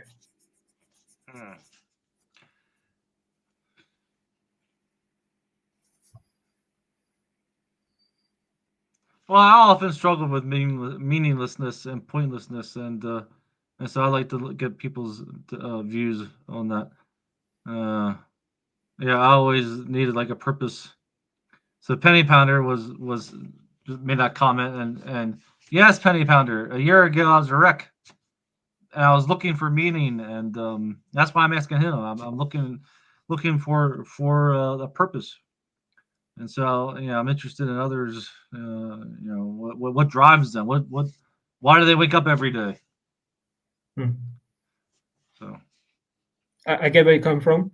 I mean, I saw also a couple of times in your stream that because you tend to think of sometimes of critical questions like, is there a God out there? What happens after death? And because I am aware that you don't believe in a God. Is it right? Well, I'm agnostic. I mean, I used to believe in a God, but I've lost my faith at some point, and that now I just don't know. And I don't think the God of the Bible is accurate, or I don't think or any of these religions is true. But how did we get here? I mean, I don't know. I mean, is the universe eternal? I mean, it keeps me up at night sometimes. I mean, because this is life and death and eternity we're talking about. So I could wake up in hell one day. So I'd like to be sure I got the right answer before I die, you know? Mm-hmm. So you don't believe in a God per se, but there's like a higher power you believe in, That like sounds something greater. I hate when people say that. I don't know. I just don't know. Where yeah. Why is there something instead of nothing? The old philosophers asked way back when in ancient Greece. You know, there should be nothing. So why is there something? So who started everything? What started everything? Mm-hmm. You know, we'll never know these answers. I'm personally the opinion that I'm an atheist. I don't believe in a God, and for me, the reason why we're here is just random luck. It is what it is. This is also what I wanted to ask you, because I think I already know the answer. Is in your opinion, what happens after death? Yeah, I don't know. All I know is from the Bible and you know, the other Abrahamic religions. You know, and the Bible gives differing opinions in different sections of the Bible. Sometimes it says, you know, you just go to Sheol, and other times it says you're absent from the body, present with the Lord, and you know, it depends what part of the Bible you read. So it's not even clear. So I don't know what happens. I hope we just die and that's the end of us. That's what I'm hoping for. And if that's the case, but I wouldn't even be here if I knew without a shadow of a doubt, I would have, you know, wouldn't have been, you know, would have, you know. Well, I'm enjoying this. I'll stand a bit longer. Brother Click has got to go to bed. I gotta go to bed. I gotta work tomorrow. Good night, everybody. It was good having you. We got to go see Dumb for real. Yes, we're gonna go see Dumb. Yes. So we'll put him to bed. I'll take his beer. You guys can talk. Dumb, I don't want to keep you. I know you got up early too. It's interesting. I'll be right back. We'll get him upstairs. And you want to stand a little longer? Or you want to say goodbye? What's going on? Yeah, sure. All right, keep talking. Yeah, I mean, I get where you're coming from regarding life after death. I'm on this when it comes to regarding this. I'm really agnostic because for me, I can't prove that nothing happens after death. So I'm kind of in the same boat as you. Well, there you go. So you should be agnostic with the God question because you don't know if there's a God or not. You really don't. So anybody who claims to be an atheist is just silly because they can't know. There's certain things that we just don't know. And to say that there is no God, to be that prideful, that, oh, yes, I know there's no God. Well, how do you know? You don't know. Well, it's same with the Christians who claim that there is a God or there is an afterlife, there is something that, you know, they don't know either. They just have some kind of faith. But nobody can prove any of this. For me, it's mainly because the reason why I'm an atheist is because I'm the opinion that when somebody makes a claim, he needs to prove it. Like it's called burden of proof. And since there's no physical evidence of a God existing for me personally. But absence of evidence isn't evidence of absence, though. I mean, like when you view it like that, you could claim like, all right, you can make everything up. Like you say, like I don't know, like I could now make a up flying spaghetti monster. Yeah, I wanted to say that. Yeah, so I could make every other nonsense up and just claim like, oh, I don't need to prove it because of your statement earlier. And I'm not trying to bash him, just trying to like tell you like the way how I view things. Yeah, the situation when it comes to regarding after death, because I claimed before I need burden of proof, evidence. I can't prove that after death nothing happens, so I don't claim to be because atheists tend to claim that usually that after death nothing happens. They're so convinced of that there's nothing happening after death. So I find it absurd because they can't like really prove it. Yeah, it's like naivety, in my opinion. It's just as absurd as people claim that there is an afterlife, that there is a heaven. They're both absurd. Yeah, I mean, like both. We just don't know. And people ought to, be not so. People shouldn't be so proudful. They should just say, "I don't know," but instead, Yeah. they'll make these claims and be absolutely convinced in their own minds and try to convince other people when in reality they don't know, and they should just say that. Yeah. But this is like where the ego comes in. Like for most people, it's more like an ego thing, an ego pride, because saying I don't know or I'm sorry is for most people really hard. So it's just a human nature thing, sadly. That people tend to be like this really strict when it comes to opinions and not be open.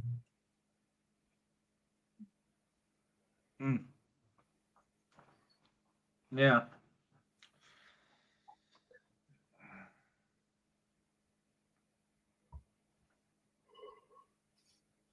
Do you have any questions? No, my mind's a blank. I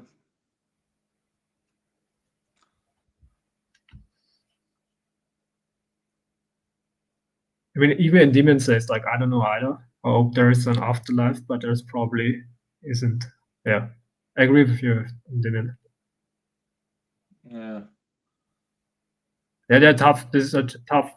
I mean, I'm over those questions. I'm not like back 5 years ago. I was like kind of depressed when it comes to those kinds of questions, but I'm really over it. For me, like I just accepted. Well, I think what you're talking about. Where did I put my vape? Damn. You're talking about there's something called the God gene. This idea that people need to believe in a God. It's in whether God is real or not. Some humans need to believe there's something beyond themselves. I think that's what you're talking about. I don't know where my vapes went. Did my brother take them? I'll be right back. Humans need purpose and to navigate through life, and most people find purpose in religion and in God. So I get where they're coming from. I'm not the person who's like trying to say like, yo, God doesn't exist. I'm not like really, that extreme. I just like let people live on their own terms and like do their own stuff. But for me personally, God doesn't exist. And I try to find another meaning in life besides religion.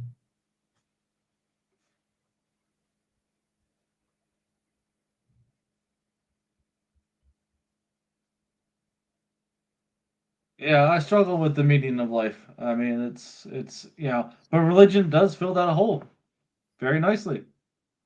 If you believe that there's an afterlife and there's a God, and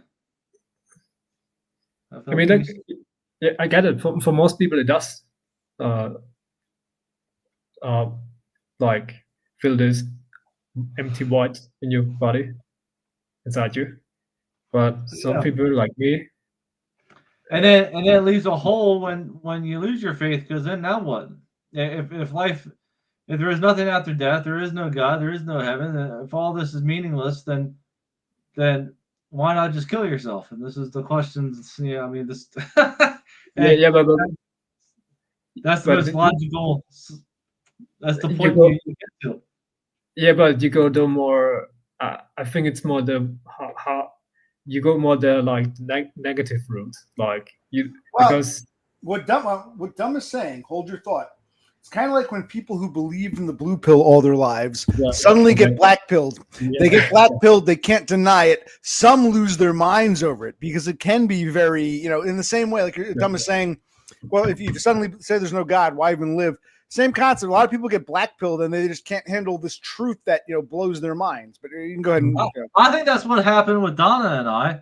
There's some people who just can't handle it. And well, that would be the opposite. Some people who are black pilled can't handle you and Donda living happily ever after. So it'd be the opposite. Same thing. When their world view is shattered, it causes this sort of, why bother living? Yeah. I get where Dom is coming from. I get it totally. Like when you have, I mean, like when you're, I get where you're coming from because I have a lot of people I interact with regarding this topic also, and they're strongly. And I've one friend personally. He was like highly religious back in the day, like when he was a kid, but he's not an atheist, and it kind of destroyed him, kind of.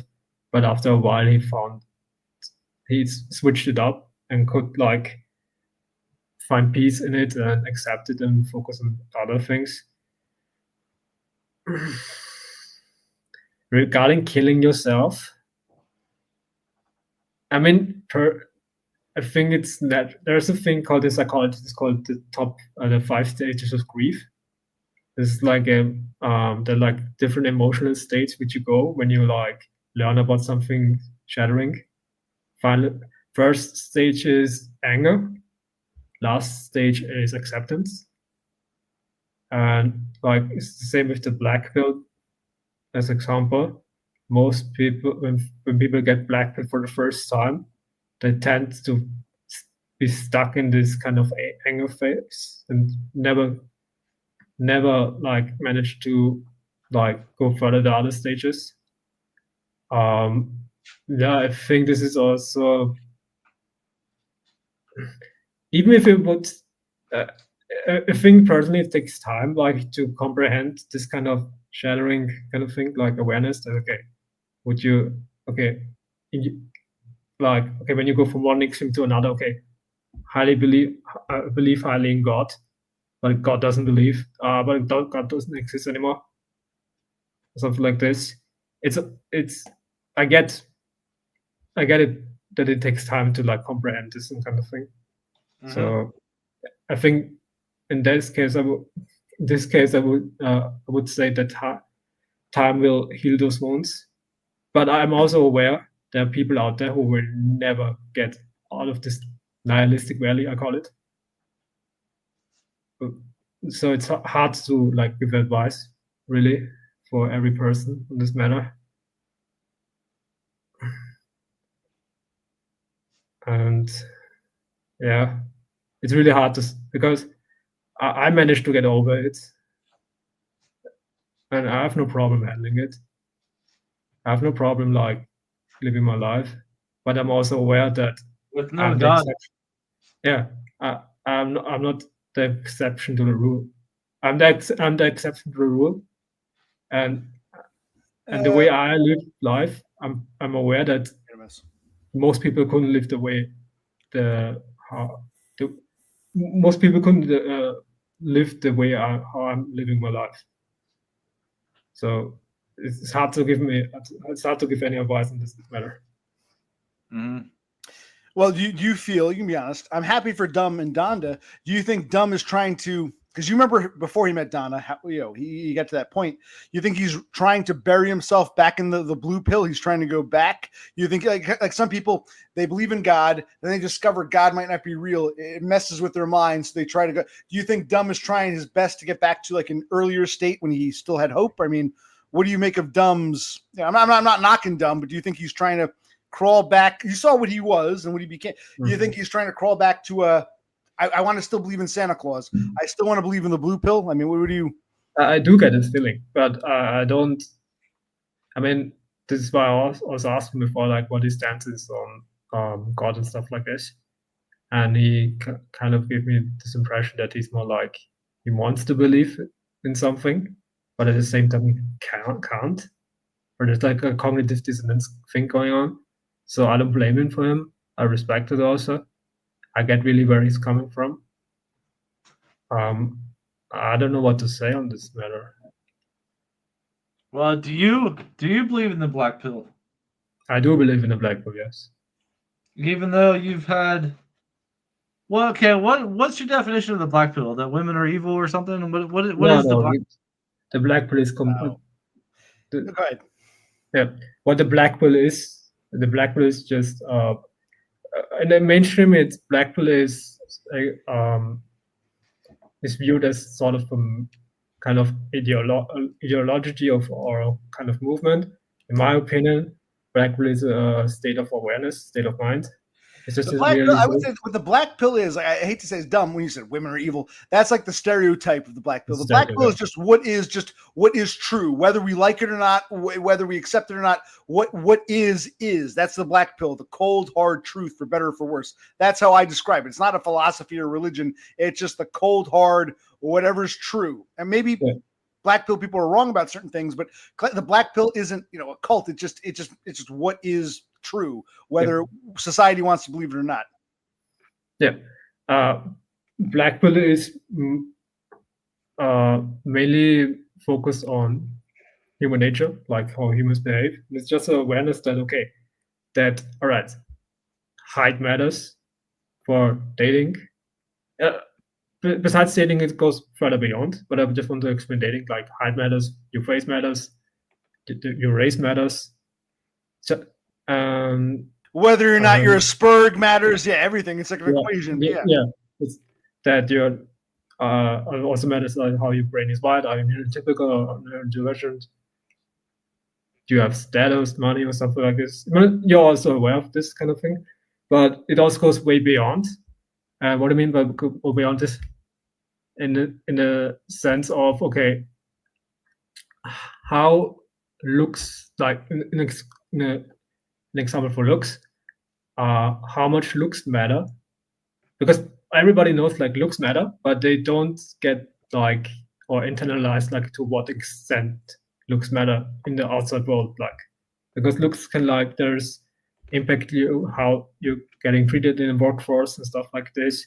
Even like small things like your name, for example, can impact you, like how you get treated and stuff like this. It's not really like a negative thing. It's just awareness of, okay, you don't have like this. Yeah. Well, I wanted to touch on the looks part because that always reminds me of Todd, because he's so he thinks everything's about looks, and so I do disagree with him there. I don't think it's I don't think it's all about looks like he thinks he gets treated so terribly because the way he looks. And that he just gets treated horribly because of the way, like he takes it to an extreme. Where, like I said earlier, I don't agree with that. I don't think I think he's internalizing his thoughts. And you go out to Walmart, you go out, you see normal everyday people like me, like yourself, like you just see average people, and you know, lookism can't be as prevalent as what they claim, or we wouldn't even have a job. Well, you can argue the opposite. If you can say looks aren't that big a deal, that means you're not as bad looking as you think. So maybe you think I look normal, but if enough people think I'm ugly and they're discriminating against me because of my looks, you don't experience what some of us are experiencing. I'm trying to play devil's advocate. You might say, you look fine to me, OC. Todd, you look fine to me. Whereas if the right people think you're ugly enough, you're going to be treated like shit, where dumb might not be treated that way. So he's oblivious. That's why I made these little diagrams. There's an obliviousness because I like Todd. I like OC. They look fine to me. But you don't know how the hostiles treat us, whereas you're getting treated normally. So you don't at least understand. You don't have to agree. Do you at least understand my theory? I've mentioned 1,000 times. Just a sec. I just wanted to go to the toilet quick. And OC, can you highlight Endymin's comment? All right. Now he's going to the toilet. How are you, Dumb? I've missed you. I'm glad we're talking. Yeah, I missed you too. I know you got up early. If you got to peace out, I understand. But I'm glad you stayed on. I like seeing different people interact. I'll stay on until my data goes away because I only have so much on my phone. But yeah, I just think everybody takes the lookism thing too far. Where if you're very attractive, you'll get perks. You'll have an easier, but you'll have an easier life, like better job and opportunities. You'll make more money, or you'll have better partners in dating. But the vast majority of us ain't that attractive. So I think it only really affects you if you're really butt ugly, if you're really disfigured. And what if you've got the extremes? You've got the Chads and Stacy's male models, and you've got the ugly burn victim elephant men. But everyone in between, you're saying we're all equal. Everyone in between, we're not good looking or ugly. We're all equal. But what if there is a whole gradient where even though we're not really good looking or really ugly, you might be seen as better looking within the gradient than someone who, like me, who might be seen as uglier. You might not see it, but yeah. But Chris, it doesn't matter though. Well, why wouldn't it matter if you're being treated like shit because you're uglier in the gradient? Yeah, and guys like you are oblivious to it because you're being treated better. How would you know? You know what I mean? Well, because we're men, it doesn't. I agree. Unless you're Chris Hemsworth or Chris Pratt or one of these pretty boys, Tom Brady's, who are gifted with being 6'6" and Right, but then when women treat you like shit, and then other men say, "Oh, the girls don't like him. I don't like him either now," because they're trying to like get brownie points with the women. I think that's what we're talking about here. You even listening to me? Well, following. We'll talk about some. You don't want me to come because you think I'm going to spur gat in your living room. You can be honest. I know you're afraid of that. no. I just feel bad because Zenesis brought up the lookism thing, and I just feel bad for Todd because I always think about him because he's just his whole life it revolves around his appearance, when in reality it's not that way. I mean, well, maybe how do you know? Maybe you're good looking enough within the gradient. You're not a model, but you're not the Elephant Man within the. Well, neither is Todd. Well, maybe Todd is uglier than you are in the eyes of women, so he's being treated like shit by the women, and the other men pick up on it, and so they start treating like shit, whereas you don't have that problem, but you can't see it. You think Todd is on the same playing field as you are, when in fact he might be being treated differently. You're oblivious. Maybe, you're oblivious. Yeah, okay, wait. No, maybe Todd and I are the same attractiveness. Well, you've had different experiences. You've had very different experiences in life. So all we can go on is how we're being treated. What you wanted me to? Zenesis? You wanted to comment on this? Well, because this ties in. Go ahead. No, I just wanted to highlight this because it was a good comment in the exact situation. Because Tom mentioned that he doesn't think that Todd's that it is that Todd's looks isn't his problem. Todd is, I would say, like a 3 out of 10 facially and stuff like this, looks wise. So, I mean, like there is also in the scientific, in academia, even there are acknowledging there is a looks threshold for dating. That's only dating wise. There's a looks threshold for dating you must reach to even be acknowledged as a partner. So to say like looks doesn't matter for dating is like, in my opinion, naive.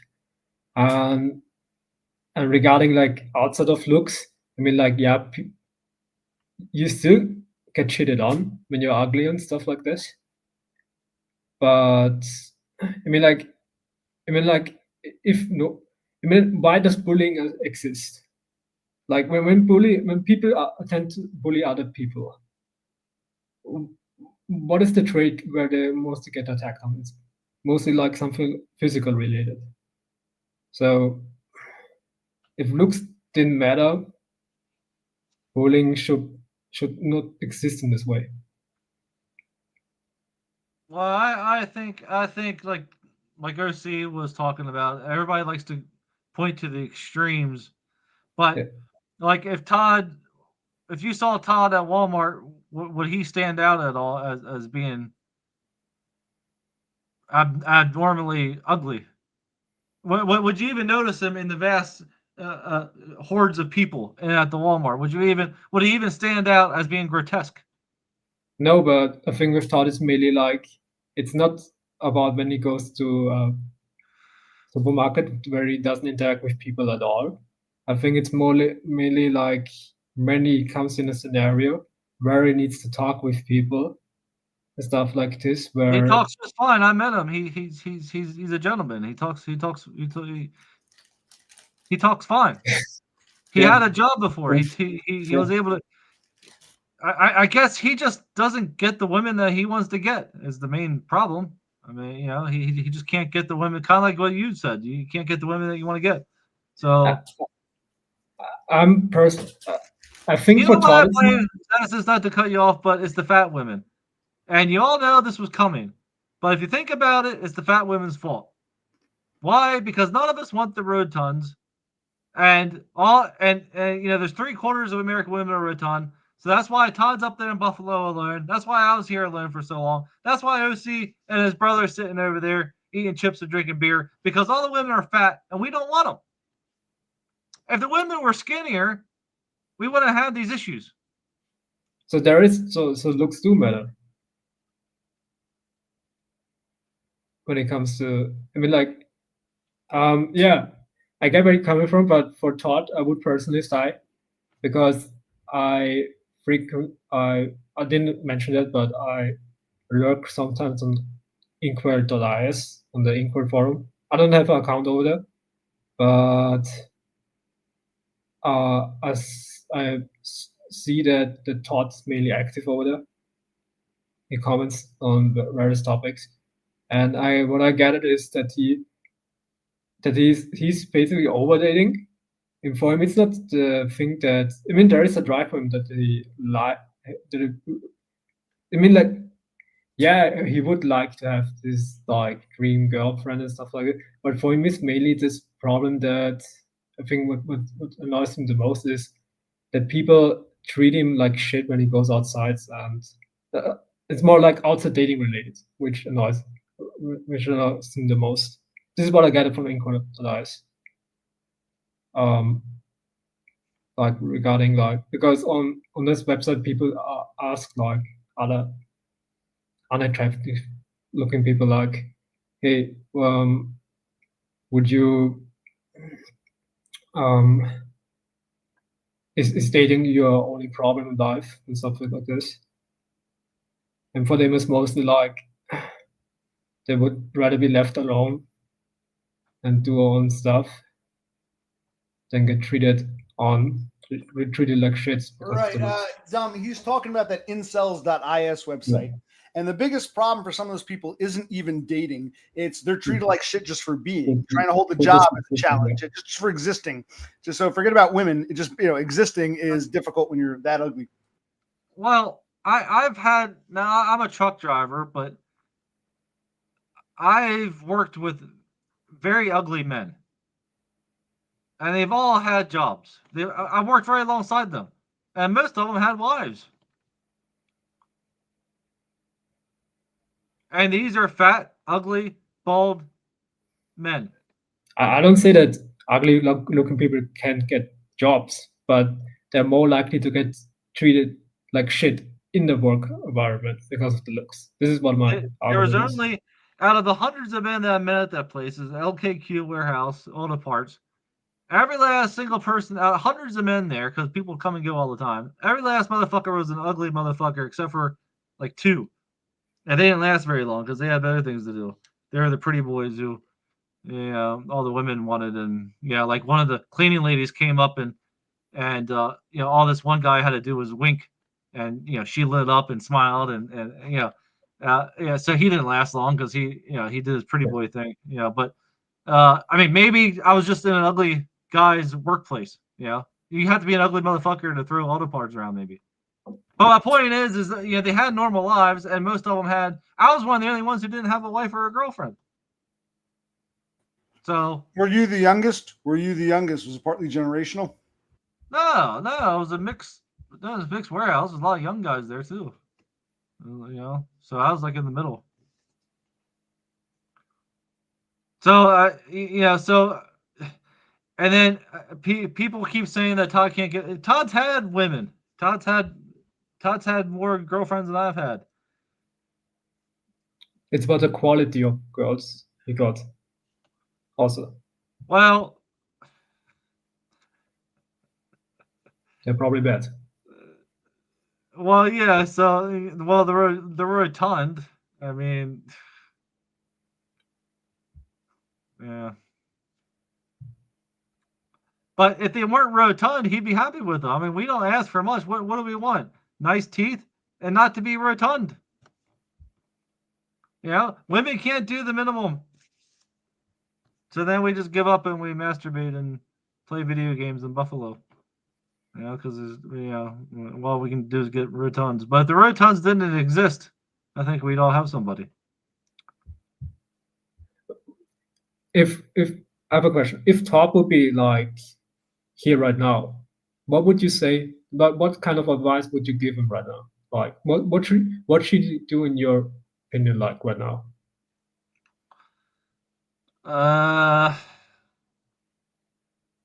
What advice would I give Todd?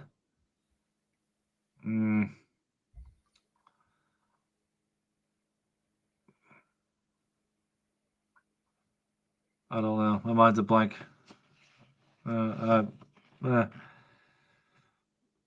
Because he's a difficult person to he's a difficult person to give advice to because he's not gonna I could say to go to get a job and go on dating sites or something or go out and try to meet people or go out and do things but like he already knows all this. He doesn't want to get a job. He just wants to stay at home and be a neat. So All right. I don't think I could give him any advice that would. Okay. I will rephrase my question. What would you like him to do? Well, does this presuppose that he is mentally sound? Yeah, I mean, like, if he's mentally sound and like he doesn't have any kind of proclivity to kill himself and if he's a normal person then go get a job and try to meet somebody and do something that you want to do, have some goals, have some things going on, have go to Australia if that's what you want to do, live life is short. But if he's often said he's gonna kill himself if he loses his neat bucks. So like I can't, you can't, maybe he should be on neat bucks. Maybe he is mentally impaired. I mean, like, but mentally, stable, you meant like also neurotypical brain environment, because he's like, he has autism, and autism is like also a contribution which makes people treat it like shit also. So autism is sadly a thing he can't really like fix.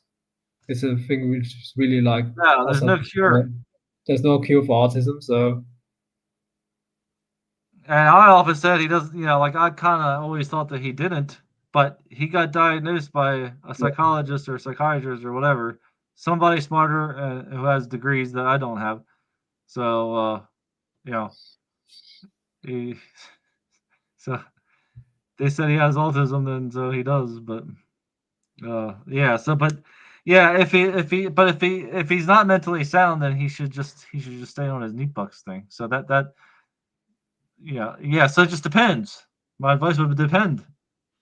If it's all fake, if he's just faking it to get neat bucks, then my advice would be different than if he is actually have autism or whatever. So yeah, I just wanted to hear your opinion, like, on that, because I found it like interesting. Because I personally couldn't give any advice to Todd. Also. Yeah, well, you gotta watch it because we don't know. You can't. You don't know you'll never know somebody the way you know yourself. You can't go into their head. You don't know how fragile somebody is. You don't really. You got to be careful. So, but if he's content, then just rotting, then whatever. What's that to us? So. But he could have a happier life. Like, he could have, he's always wanted a family and stuff. I mean, he's getting too old for children, but he could have, like he started his whole YouTube channel to get a girlfriend. I mean, he could, and then I can't remember who said it first, but, he got us instead. I mean, he could have a girlfriend and he could, have that kind of life, just maybe not with someone that he maybe not a Stacy or something, but he could, but anyway, he could have a normal kind of a life if he wanted. I mean, I got myself a bowl of Cheerios. I need something to eat. I gotta go food shopping. No, Could he, or is his spurgdom too much of an impairment? Like, I mean, maybe you don't know the extent. I'm playing devil's advocate. Yeah, I Could he don't. have that, like, Yeah, yeah, we don't. Personally, I think it's easy to say, like, because for you it's like easy to have this kind of like mindset, but I can imagine like someone who is like a spurg, for him is like that kind of thinking is like yeah, I don't something mean this. really I don't mean this difficult. like an insult. The normie narrative, what I'm Yeah. hearing from Dumb, makes sense in his world and makes sense Yeah. for a lot of people. But it's like Yeah. from a Spurs perspective, it's like the normie narrative again. You can get a job and get a wife if you really, really want it. It's like, could we really? Just because you think so or want to believe so, it doesn't work that way. I think Spurs feel this disconnect. But yeah. Mm-hmm. Well, I just say that because he has had girlfriends in the past, and women have said that he's attractive, and you know, so uh, he just shoots himself in the foot. He thinks everybody's out to get him, and everybody hates him because he's so-called ugly, and yeah, I mean he's got issues. So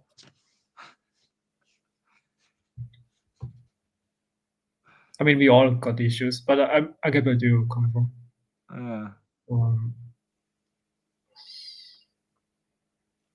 Yeah, it's hard to say.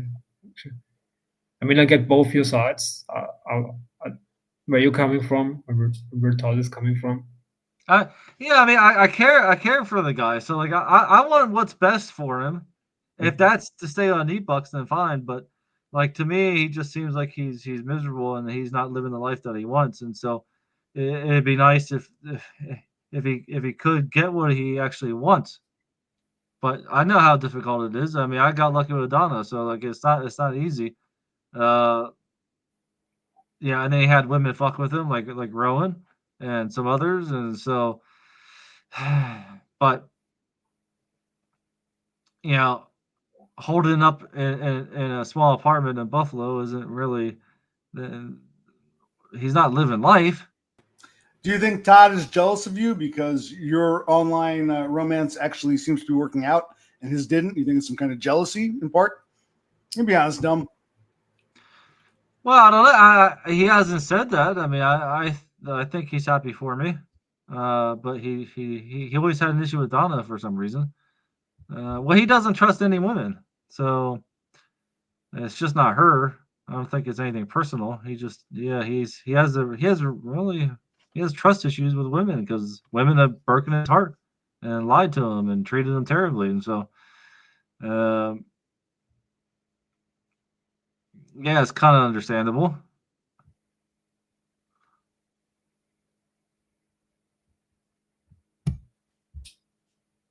Yeah. I guess when things get silent, I guess I got to jump back on. I've enjoyed watching you two talk to each other. What I would say is, you think, Dumb, you want what's best for Todd, but what you think is best for Todd might not be what he wants. So that's I think that's what Zenesis is trying to counter with. You look at Todd and say, man, if I were in your shoes, I want to get off meat bucks, get myself a girlfriend. It's hard when you're a spurg. There's truth to being treated like garbage just because you're a spurg. There's definitely truth to that. And not everyone treats you like shit. But like I say, the oblivious types don't get it. You seem nice to me. What's the problem? You don't know how other normies treat us, the hostile normies. But yeah, that's always been my position. But you can disagree with me, Dumb. Go ahead. I don't care. No, I just feel bad for him, and I gotta stay on. I'm sorry. I was trying to finish my Cheerios here, but okay, go ahead. Yeah,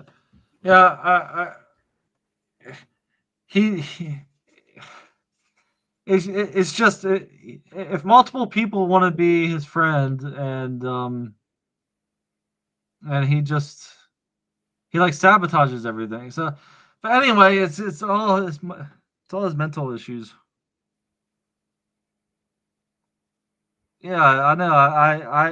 I'll invite Todd, but will he come? That's the thing, Donna.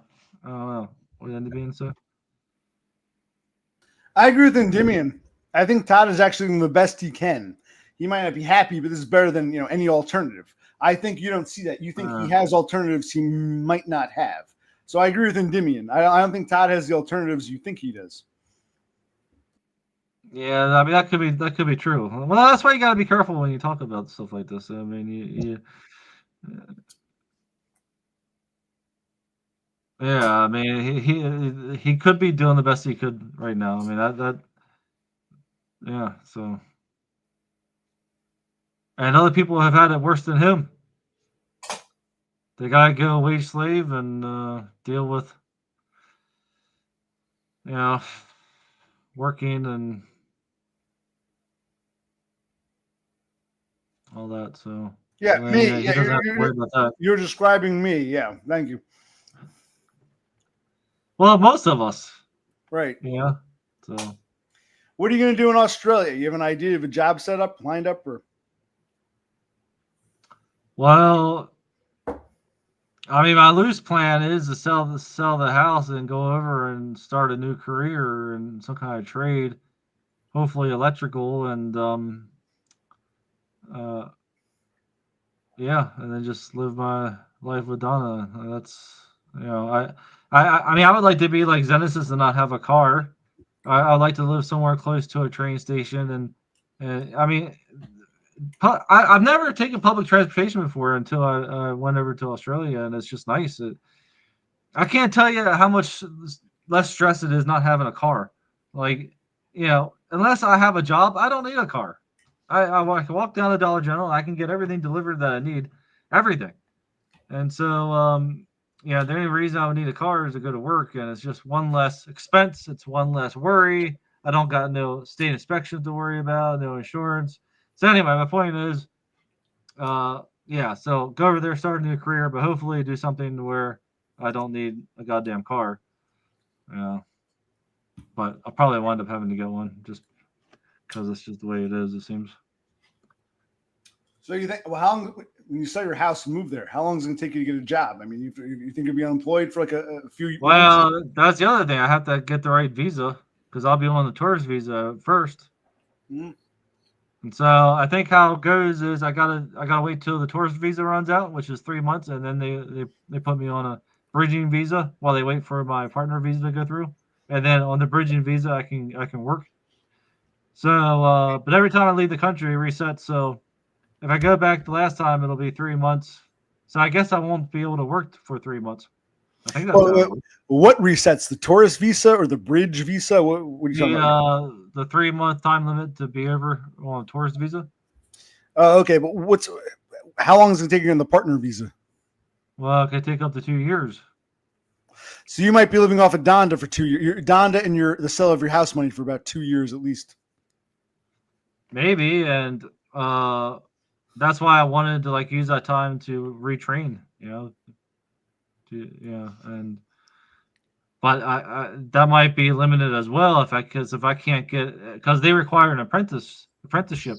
So if I can't do that because I can't work, then Right, because even get an apprenticeship, you got to work. So do you understand why some people might have a raised eyebrow and say, "Well, we wish you the best," but after 2 or 3 years together and you still can't work, there might be tension. I mean, I'm just trying to be, Well, realistic. it'll just be 3 months. And then I could go through the apprenticeship, start that. Okay. All right. Is Pounder Cell bothering Donna? I have no idea. Does Penny want to come on and talk to you and Zenesis? I'll bring him on. Even if he doesn't want to show his face, I'll do a voice only. Does he want to come on? I'll bring him on. You want to talk to Penny Pounder? Sure. He probably won't. He's too afraid, but we'll see if he. He was my first mod, and he's never forgiven me for demodding him. Yeah, he was the first person to ban me, and you thought it was a joke. Yeah, I remember that. Yeah. And I think you refresh my memory. I should probably ban Penny Pounder. He's pissed me off. He banned me for no reason. And then he wonders why I had to demod him. I was like, dude, I can't have you blocking everybody and timing them out and stuff. And that's back when I had an active chat. Now they ban people like I wouldn't have any chat.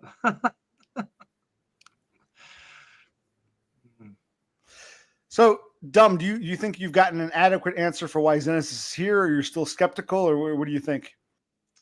Well, I think he answered okay. I mean, Brother Click did a good job summarizing his thoughts, and so he's on Neat Bucks, so he's bored. He has nothing else to do, and he wants to socialize and hang out and give some advice and be part of a community. And he likes to hang out with ugly people. Then And he's come to the right place. Yeah. He's come to the right place. was that right? Zenesis? That was right. I mean, it's fun, but I also feel it's not that I'm bored because I feel like every time I see OC stream, I'm like excited. Because if it would be like, for me, it's like so you have a bromance with Ursi then? Sorry? You have like a bromance with him? You guys are like budding relationship here? Are you jealous, Dom? Don't be jealous, Dom. You know there's always. Is that why I get these nasty messages? Are you jealous again? No, we just share a lot of similarities when it comes to life and stuff like this. I don't see any similarities between you two. None. Zero. You don't think I'm a Chad Preet? I'm a brown skin, great. Oh, okay, you don't see the similarities. Okay. Well, it's not just the way you guys look; it's the way you guys act. I mean, Zenesis is quiet and reserved, and you are the opposite. I'm like prosy more than Yeah. Brother click. Yeah. But it's more about like, I don't know, black pill and life itself, like how we view this kind of thing. And like for me, it's also like I mentioned before, it's a big empathy aspect also, like pity, because I'm also generally like interested in like experiences from different life. I mean, like it's the same for you. I watched like also like your streams, and every time where you like complain about like the people in America are so shitty, like Americans are so they just think that America is the only thing which exists in the world. We are the center of the universe. You're betraying us, Dumb, with this whole Australian love thing. And we're all pissed. Okay, so I continue. Regarding Spurgness, I don't know if I'm autism. I mean, I asked also in earlier streams, like if he thinks that I have autism. I've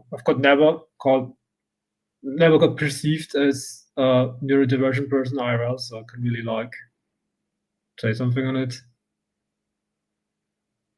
But I'm open to it.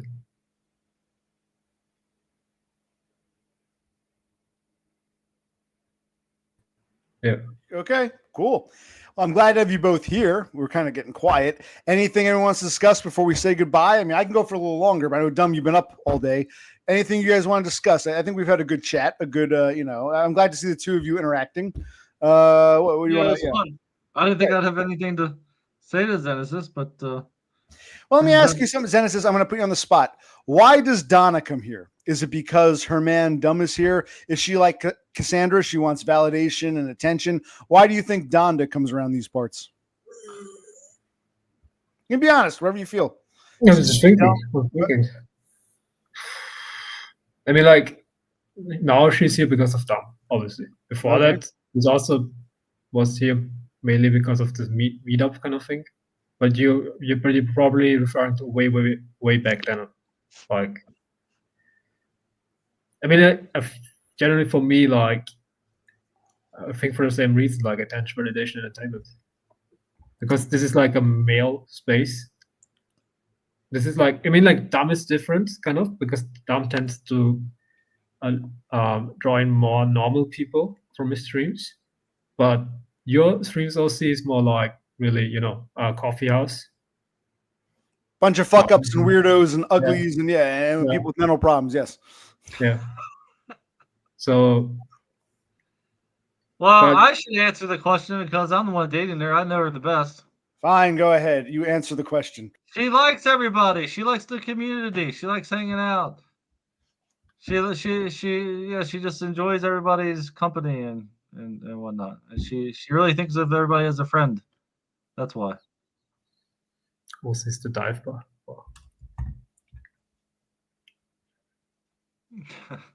Andy, man. So basically, Don has a fetish for ugly, weirdo, screwed up people. Okay. Yeah. No, why you that's two got that's together. Beppis. Okay, now it's making sense. Okay. That's Beppis. That's well, she's not here anymore. Yeah. So, but Donda's here with us. Okay, so Donda. She banned or yeah, she left my streams a long time ago. Beppis. Yeah. So yeah. Surprising she left you because I thought she was in love with you.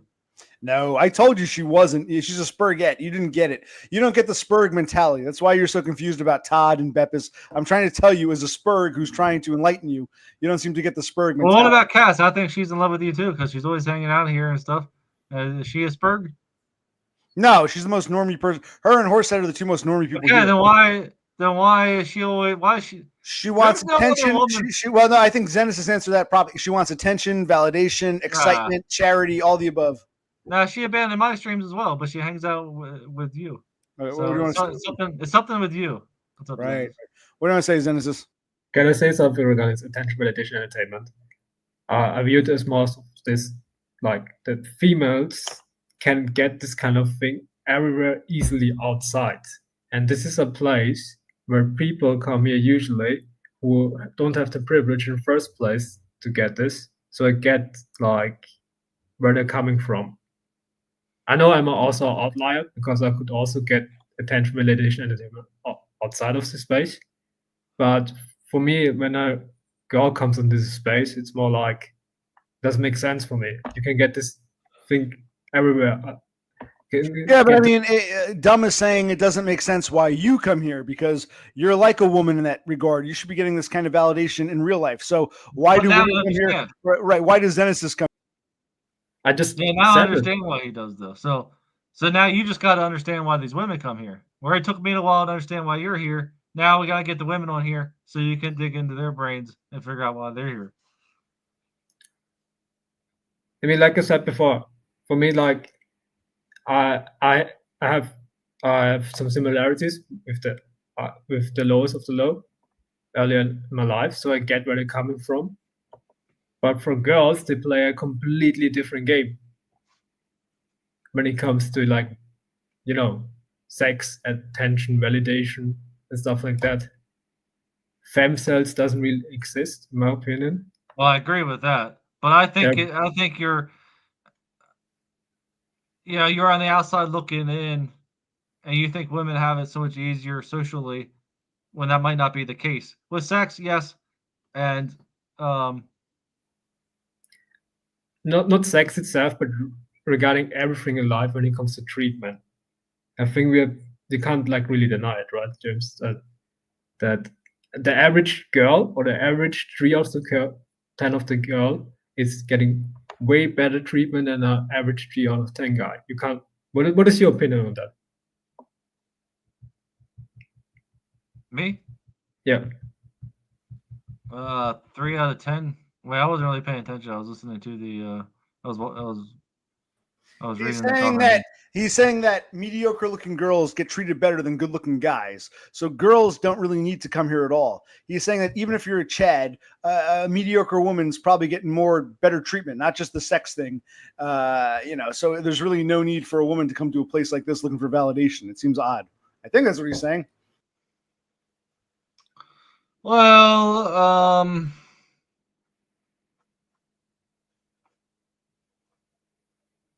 I think we're all social creatures, and we all get lonely, and we all want to, find a place where we feel like we have a community and we belong. But I think women get treated better by men because they want to fuck them, where women can, they kind of catch on to that pretty quickly, and they don't really want to be around men who they're not attracted to, wanting to fuck them, and so So anyway, they get treated better by men, but then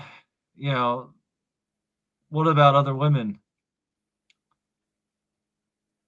Yeah, I mean, I get where you're coming from, but like I said before, I asked you, if you take a 3 out of 10 girl and compare it to a 3 out of 10 man, who would you think would get better treatment overall in society? It's all about sex, just general treatment. I don't know, because fat women are hated. So, I mean, she'd probably be treated better just because of how the laws are. So if she dumps her husband, she gets all the goodies. Uh, and people would feel sorry for her if she's crying but uh, if she's a 3 out of 10, so I'm, a rotund, uh, or a 3 out of 10 rotund man. I mean, I don't know. They're both not very very well liked. So I don't know. I would say in this case that the woman is probably better off regarding treatment than the man. But look how we pick on the rotunds. You think they're treated better? I mean, I think if you're ugly, you're ugly, and Yeah, okay. especially when you're fat, you're really just hated and looked at Okay. with vile. It's just disgusting. Okay, let me rephrase it. Obese man versus rotund girl. Both in the same looks range, both are fat. Who gets better treatment from society overall, in your opinion? I look, the rotund 3 out of 10. No man wants to fuck her. Women don't want to be her friend either. They don't want to be seen with her. They're embarrassed by her. At least the man, he's got a big beer belly or something, and he can turn a wrench, and he has his Harley Davidson friends or whatever. I mean, it might be the woman who gets treated worse. I may respect that. We'll see what is your opinion on that. I was trying to find. I was scrolling up to find Endymion's comment about he was willing to date a rotund woman, but even they didn't want him. Yes, No, yes. women Oh, have yeah, I these. saw that. Yeah. So it's like no, I disagree because like I said, the laws are on their side too. How many? I even said you liked what I said once. Like I've looked at, like I said, I don't want the rotund woman, but I've had some of these fat, ugly rotund women treat me like shit. Like and it's like as if you ugly fucking bitch. So yeah, a lot of them have that sense of entitlement. They're not humble at all. They still think they're more than they are, and they're allowed to get away with it in society. So yeah, I think the woman has it easier than the man. What we were talking about. So you know, not Harley Davidsons and wrenches. No, I think the woman has it easier in society. Yeah, go ahead. What? And this is where my arguments earlier came out. Like females in this space, exactly, it doesn't make sense for them to be on there because they can easily make friends. Like I wouldn't say like everywhere, but it's more easier than comparison to an average guy. Like because I get why people are like males are on this space because they're forced to be. They were sent this. But what does this really even matter though? Anyway, I mean, when it comes down to it, I mean, mostly everybody's treated terribly. Everybody's selfish. No one cares about anyone but themselves. The only ones who gets treated extra special are the Chads and the Stacys. So what does this have to do with anything?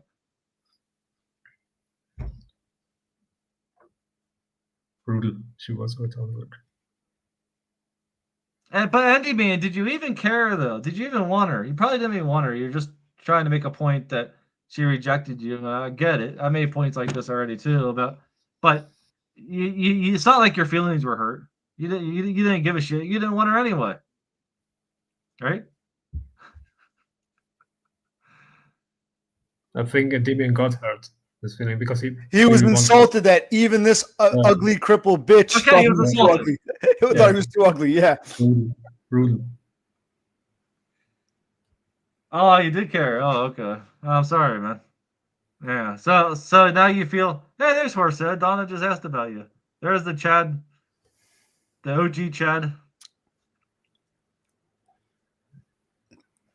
I mean, Ozzy, what is your opinion? I respect Dom's opinion, but for me, it's like it's unfair, like to neglect like the suffering of ugly people. Well, what are you asking me? Ugly people, both male and female. I think that's your opinion. That I mean, like you said it also before that, like okay, that in your opinion that girls are getting way more better treatment than guys. Yeah. Collectively, yes. Collectively, yes, yeah. I mean, I'm aware there are some girls who might like get worse treatment, like in comparison to other girls. But when you compare this kind of girl with average guy, she's still way better off. Right. Yeah, absolutely. That I agree with. I know Dunn was talking about Harley Davidsons and swinging a wrench. No, I think the woman is actually, even if she's low on the totem for women, she's doing better than the male equivalent. And I just learned something here. I think Cassandra has given something away without realizing it. Some women would rather make friends with outcast freak men online because they feel more connected, blah, blah. Because, it's interesting. The key word here is online. In other words, because I'll never have to actually touch or see or smell these people. I can come along and be part of a community. Whereas if she and I work together, she'd be like, ew, get away from me, you creeps. That's a good point. There's a safety in the fact that it's virtual. So she can look at someone like me or someone like Dumb and say, I can be your friend virtually. I don't know. It'd be different if Dumb and I lived in Phoenix and we were walking down the street together and she was walking by, she might, cross the street, So that's it. So I think it's a good point. Some of these women come here because it's safe. They don't actually have to interact with us for real, just in this virtual space, right? You guys would be invisible to her, IRL. We'd be miserable to her? Invisible to her. Oh, invisible. Yeah, yes. I think she'd see us and say, oh, God, I got to go away. Creeps. They clearly want me. They're clearly going to make a pass at me. I got to get out of here. I think she'd avoid us. Mm-hmm. But because this is virtual, hey, like my shrink, he probably would have retired. He's terrified of getting sick. I said, can I come see you in real life? Well, you'd have to wear a mask. But because it's virtual, he's more... That's part of it, too. I think, maybe lookism isn't as important. It's still important, but less important when you don't have to look at someone in real life. When you look at it on a screen, they're more tolerable. That's possible. I like your shrink, OC. Yeah. I like him better than Dr. Goss. And he just seems like an old, I don't give a fuck, like old Dr. McCoy from Star Trek or something. Just, he's funny. Yeah. I think he's perfect for you. Why, thank you. Todd thinks I'm wasting my time. Why even talk to this guy? And he might be right, but yeah. What do you think, Zenesis? Regarding the shrink? The shrink. I mean, I've said before, like he gave you like an ODD, like diagnosis. I mean, I've encountered personally way worse shrinks, RL. He isn't bad, but he's still like, I would say he's old-fashioned. That's the best description I would give him. Really old-fashioned. Right. Yeah. And then I always see with Spurg out and say this N-word bitch, and he's like, oh, stop that. Stop. Yeah. And then he talk about the Jews, and he roll his eyes. Well, that's what I like about him. I can speak more liberally and freely than, you might be able to with like a more, someone who's a bit more politically correct. I can speak a little more. Yeah, if I were a kike, I'd be able to get a degree in psychology. Well, what does that have to do with it? Well, you people are trying. Yeah, he plays dumb, but I can say these things, nigger and kike, and he doesn't seem to mind as much.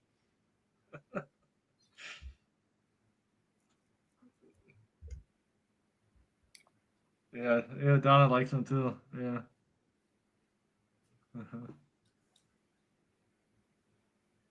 Okay, cool. I'm enjoying this, but we're getting quiet. Is there anything we want to share, or where are we going with this? Well, maybe we're winding down. Maybe we are. I'll go. We got another 12 minutes before we're at the 4-hour mark. I don't know. I know what we're saying here. Like, is Horsehead talking about my shrink? Uncomfortable moments when he really pushed back on you? I don't recall any uncomfortable moments. Yeah, let's get Horsehead on, and he can ask. That would be kind of funny. Horsehead, where have you been? Has he said where he's been? No, he's not. He's been lurking, but he didn't want to, get involved. He's tired of actually coming on. Okay. Oh, he pushed back on the autism diagnosis because to him, autism means Rain Man. He can't fathom the broadening of the spectrum. He's still very, hung up. But he doesn't diagnose the autism, so what do I care what his opinion is? So what did he diagnose you with? ODD, PTSD, what was the other one? Oppositional defiance. What was the other one? Something was an anger disorder. I forget. Several things. I have to ask him again next time. What I heard him say was, he's like, everything you are is loud or something. Like he didn't give you any diagnosis. He just said you were loud. No, he gave me the ODD, but he also gave me he had previously given me a few others. I think what was the other one? He wanted to reconsider the anger management or some shit like that. There was something else. I can't remember. His are kind of a joke. It's basically just his notes, what he thinks I might have. It's nothing. I don't have any official paperwork from him. Okay, so no neat books from him. Well, he's a good second source. The neuropsych is source number one. Psychiatrist, psychologist. I'm going to use as many sources as I can. So He talked his history loud. That's funny.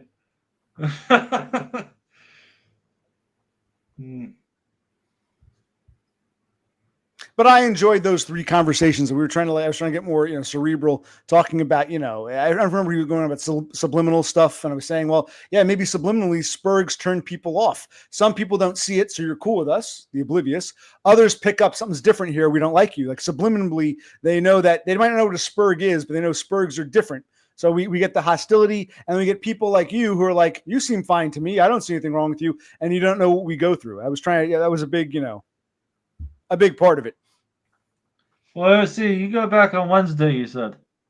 To work, yeah. Mm-hmm.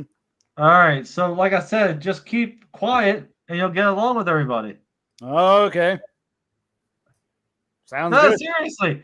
Just go into work and just make small talk. Don't take anything personally. Don't talk about anything. Just go, because nobody's your friend there. So you go, you say as little as you can. This is what I always try to do because I hate everybody and they hate me. And so why even bother trying to talk to them? I don't give a shit how your weekend was.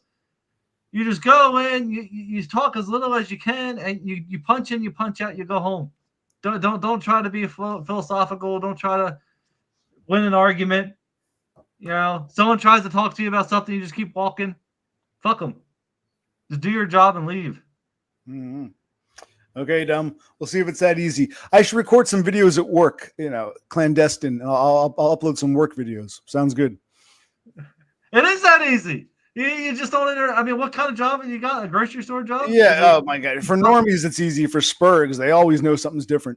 They talk to me ways they wouldn't talk to you. They want to play games with me. They wouldn't want to play with you. No, don't participate. Don't participate in the games. Okay. I'll just say no. I got it. Just say no. Sounds good. I think you like the attention. I think you like the you like the whatever.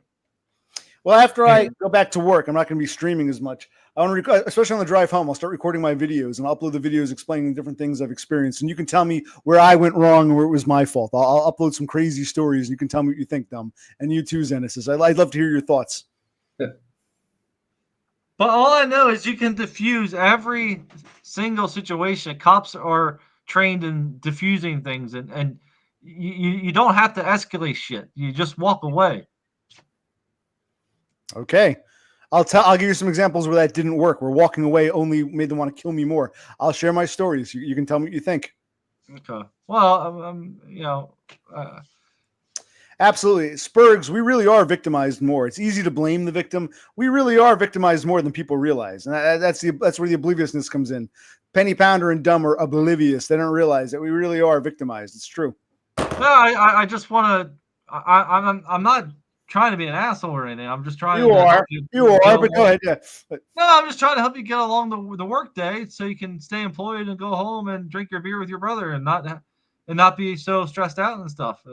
Just that's my 2 cents. I'm not saying that people aren't mean to you. I'm just saying there's ways to just diffuse it and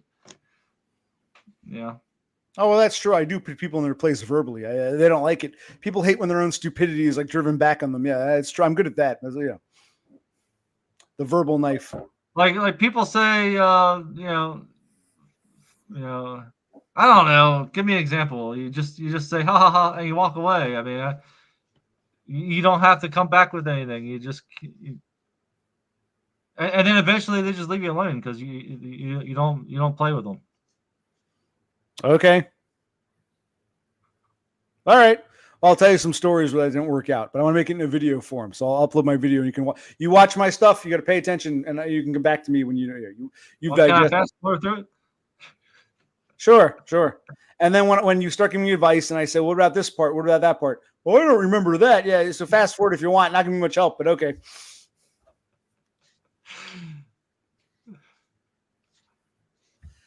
And what else? I was gonna say, oh, I do want to visit you though. I'd like to. Even more, I said to my brother, we really should see DUM once before he leaves forever. So you're gonna be around a little long. Maybe one day I'll get out of work. If I have to work the next night, I'll just drive out there. Say fuck it. I don't care. You don't have a car. You'll be home presumably. I'll just knock on your door. But Yeah, you should. what about you, Zenesis? Do you think DUM really wants to see me, or is he just being nice? You can be honest. He's being nice. I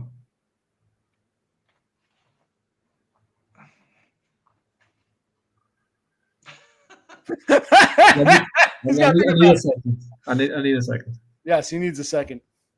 He can't tell. He doesn't want to hurt anyone's feelings. He's trying to say something that is acceptable to both without saying, yeah, I don't think DUM really wants to see you. He's just playing nice for the audience. But okay, let's see what he says. No, I'm being honest, but it doesn't seem like that DUM is like really interested in meeting. I get that vibe too. That's how I feel. It's more like a kind of why not? Yeah. But it's not like I want to genuinely like see him. I agree. It's not a genuine. Yeah, it's more of a okay, come over. It's more of a just being nicey nice. I agree. It's not genuine. I agree. I don't understand why people have this opinion. I don't get it. I don't. That's how you come across. I mean, yes, Donna, exactly. Well, maybe obviously I just get exhausted having to like convince you that I want to see you, and I don't have the energy to deal with it, and so you come over or you don't. Well, why would you want to see someone who exhausts you so much? Why would you want to be even more exhausted? That's a good question. Well, I'll sleep good that night then. Fair point. Fair point. But it was easy with Todd because I emailed Todd. He's like, yeah, come up. I go up. I email him a few hours before I leave, and he's like, sounds good. And I drive up, and he's there waiting on me as I pull up. It was none of this. It was none of this talking for, a lot about back and forth. Does he want me to? Does he not want me to? All I would have had to say was yes. It all starts with a yes, I suppose. Okay, sounds good. Sounds good. So, OC, please come out. Don't patronize me. Don't patronize me. I agree. Yeah, I think DUM really wanted to see Todd. Todd was his hero, and so Todd said, fine, come see me. I think with DUM, it's more of a, fine, I guess you can come out. I get that vibe. DUM, I didn't mean to kick you off. I wanted to say goodnight. We're going to the 4-hour mark. I took him off temporarily. He killed himself. DUM, don't nuke yourself. We wanted to say goodbye, but oh well. So DUM just went bye-bye on me. All right, he's going to go to sleep now.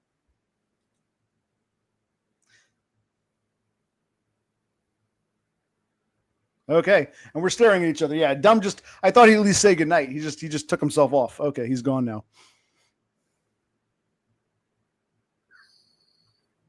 Okay, any last thoughts? I'm almost at 4 hours. I'll go another couple minutes. Anything else you want to share, Zenesis? Was a good stream. Was good hearing from DUM. I agree. It was good to see him. Yeah. I always wanted to talk with him, so it was a good thing. Maybe this stream can also help Todd. Maybe. You never know. Maybe Todd can learn something out of it. Maybe it's useful to him. I don't know. Yeah. Why did you go bye-bye without saying goodbye? What the hell, DUM? Okay. Don't tell me you ran out of data just at that moment. I don't believe it, but okay, go ahead. I also wanted to thank DUM coming on. Yes. I enjoyed. Yes, we enjoyed talking with him. I enjoyed seeing him and you interact. I think it was interesting. Yeah. Because usually DUM doesn't do something like this. Yes. Especially now, today was really long. And this wasn't a typical DUM has streamed. He used to stream for 24 hours. He's never done a stream like this. He doesn't do this on his stream. So it was good to get him to come on as a guest. I think he was, I think he was less inhibited. Yeah. What I want to say is also that I hope you manage to survive through your work environment. Yes. And yeah. No, yeah. and hope you're gonna stream like sometime like in the future. Yeah, I'll try to keep up. I'll see. I gotta get into a pattern and see what it's like and see what days they want me to work and not work. So yeah, I'll know better as the next week or so goes on. Mm-hmm. Maybe I'll stream tomorrow if I get a chance before I go back to work. I might stream tomorrow if I and yeah, we'll see what happens. Mm-hmm. Yeah. Besides that, do you have any questions regarding to me? Like, do you want to ask me something? Hold on a minute. No, I didn't time anybody out. What's your problem, Donda? No, I can't really think of anything. Did you learn anything from DUM? Do you think you convinced DUM why you're here? Do you think DUM is still skeptical? What did you get out of the DUM conversation? I'm not here to convince anyone. That's not what I'm asking. I'm not whether you convinced him or not. Do you feel you've convinced him? It's not what you're here to do. It's how do you think DUM now perceives you is my question.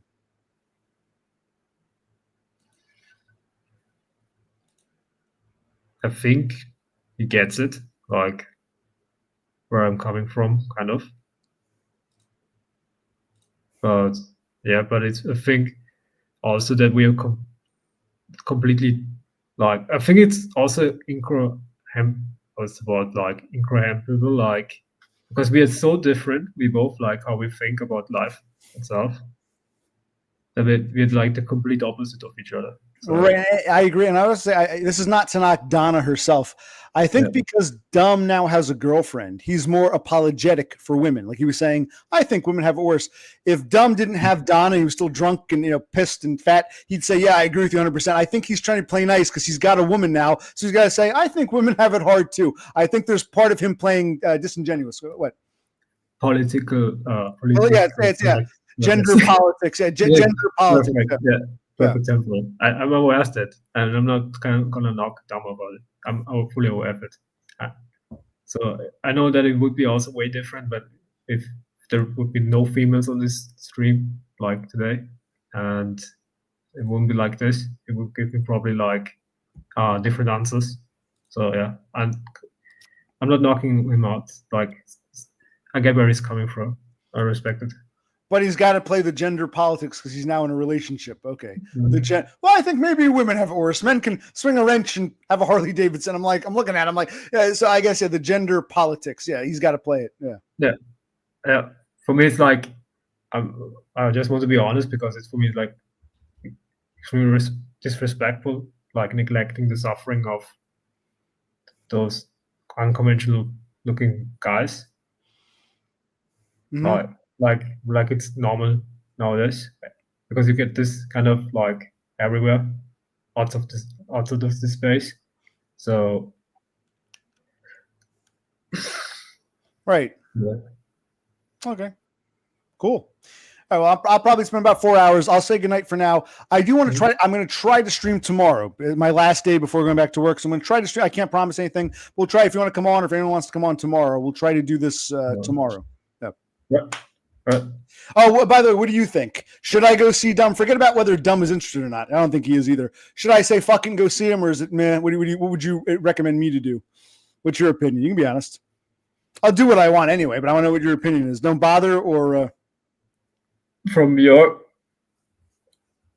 I mean, like in the beginning of the stream, I was kind of surprised, like that you made a 180-degree kind of turn, like from last time when it comes to, hey, I'm gonna meet DUM. To I don't want to meet DUM. To hey, I want to meet DUM. But after a while, you explained your position more, and then I realized, okay, that it's because mainly an issue of like your brother needs to go to work next day, and you couldn't like hang out so much on this day also, like because the drive over there it takes like a long time. Right. Then, so it was more like the sign of you kind of thought of it, hey, maybe we should go, but it doesn't like the cost benefit analysis like doesn't make sense. Yeah, that's true. Yeah.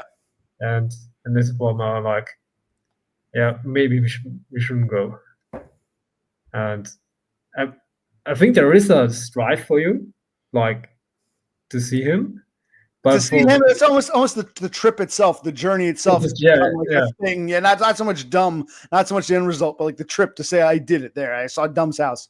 Yeah, there's sort of yeah.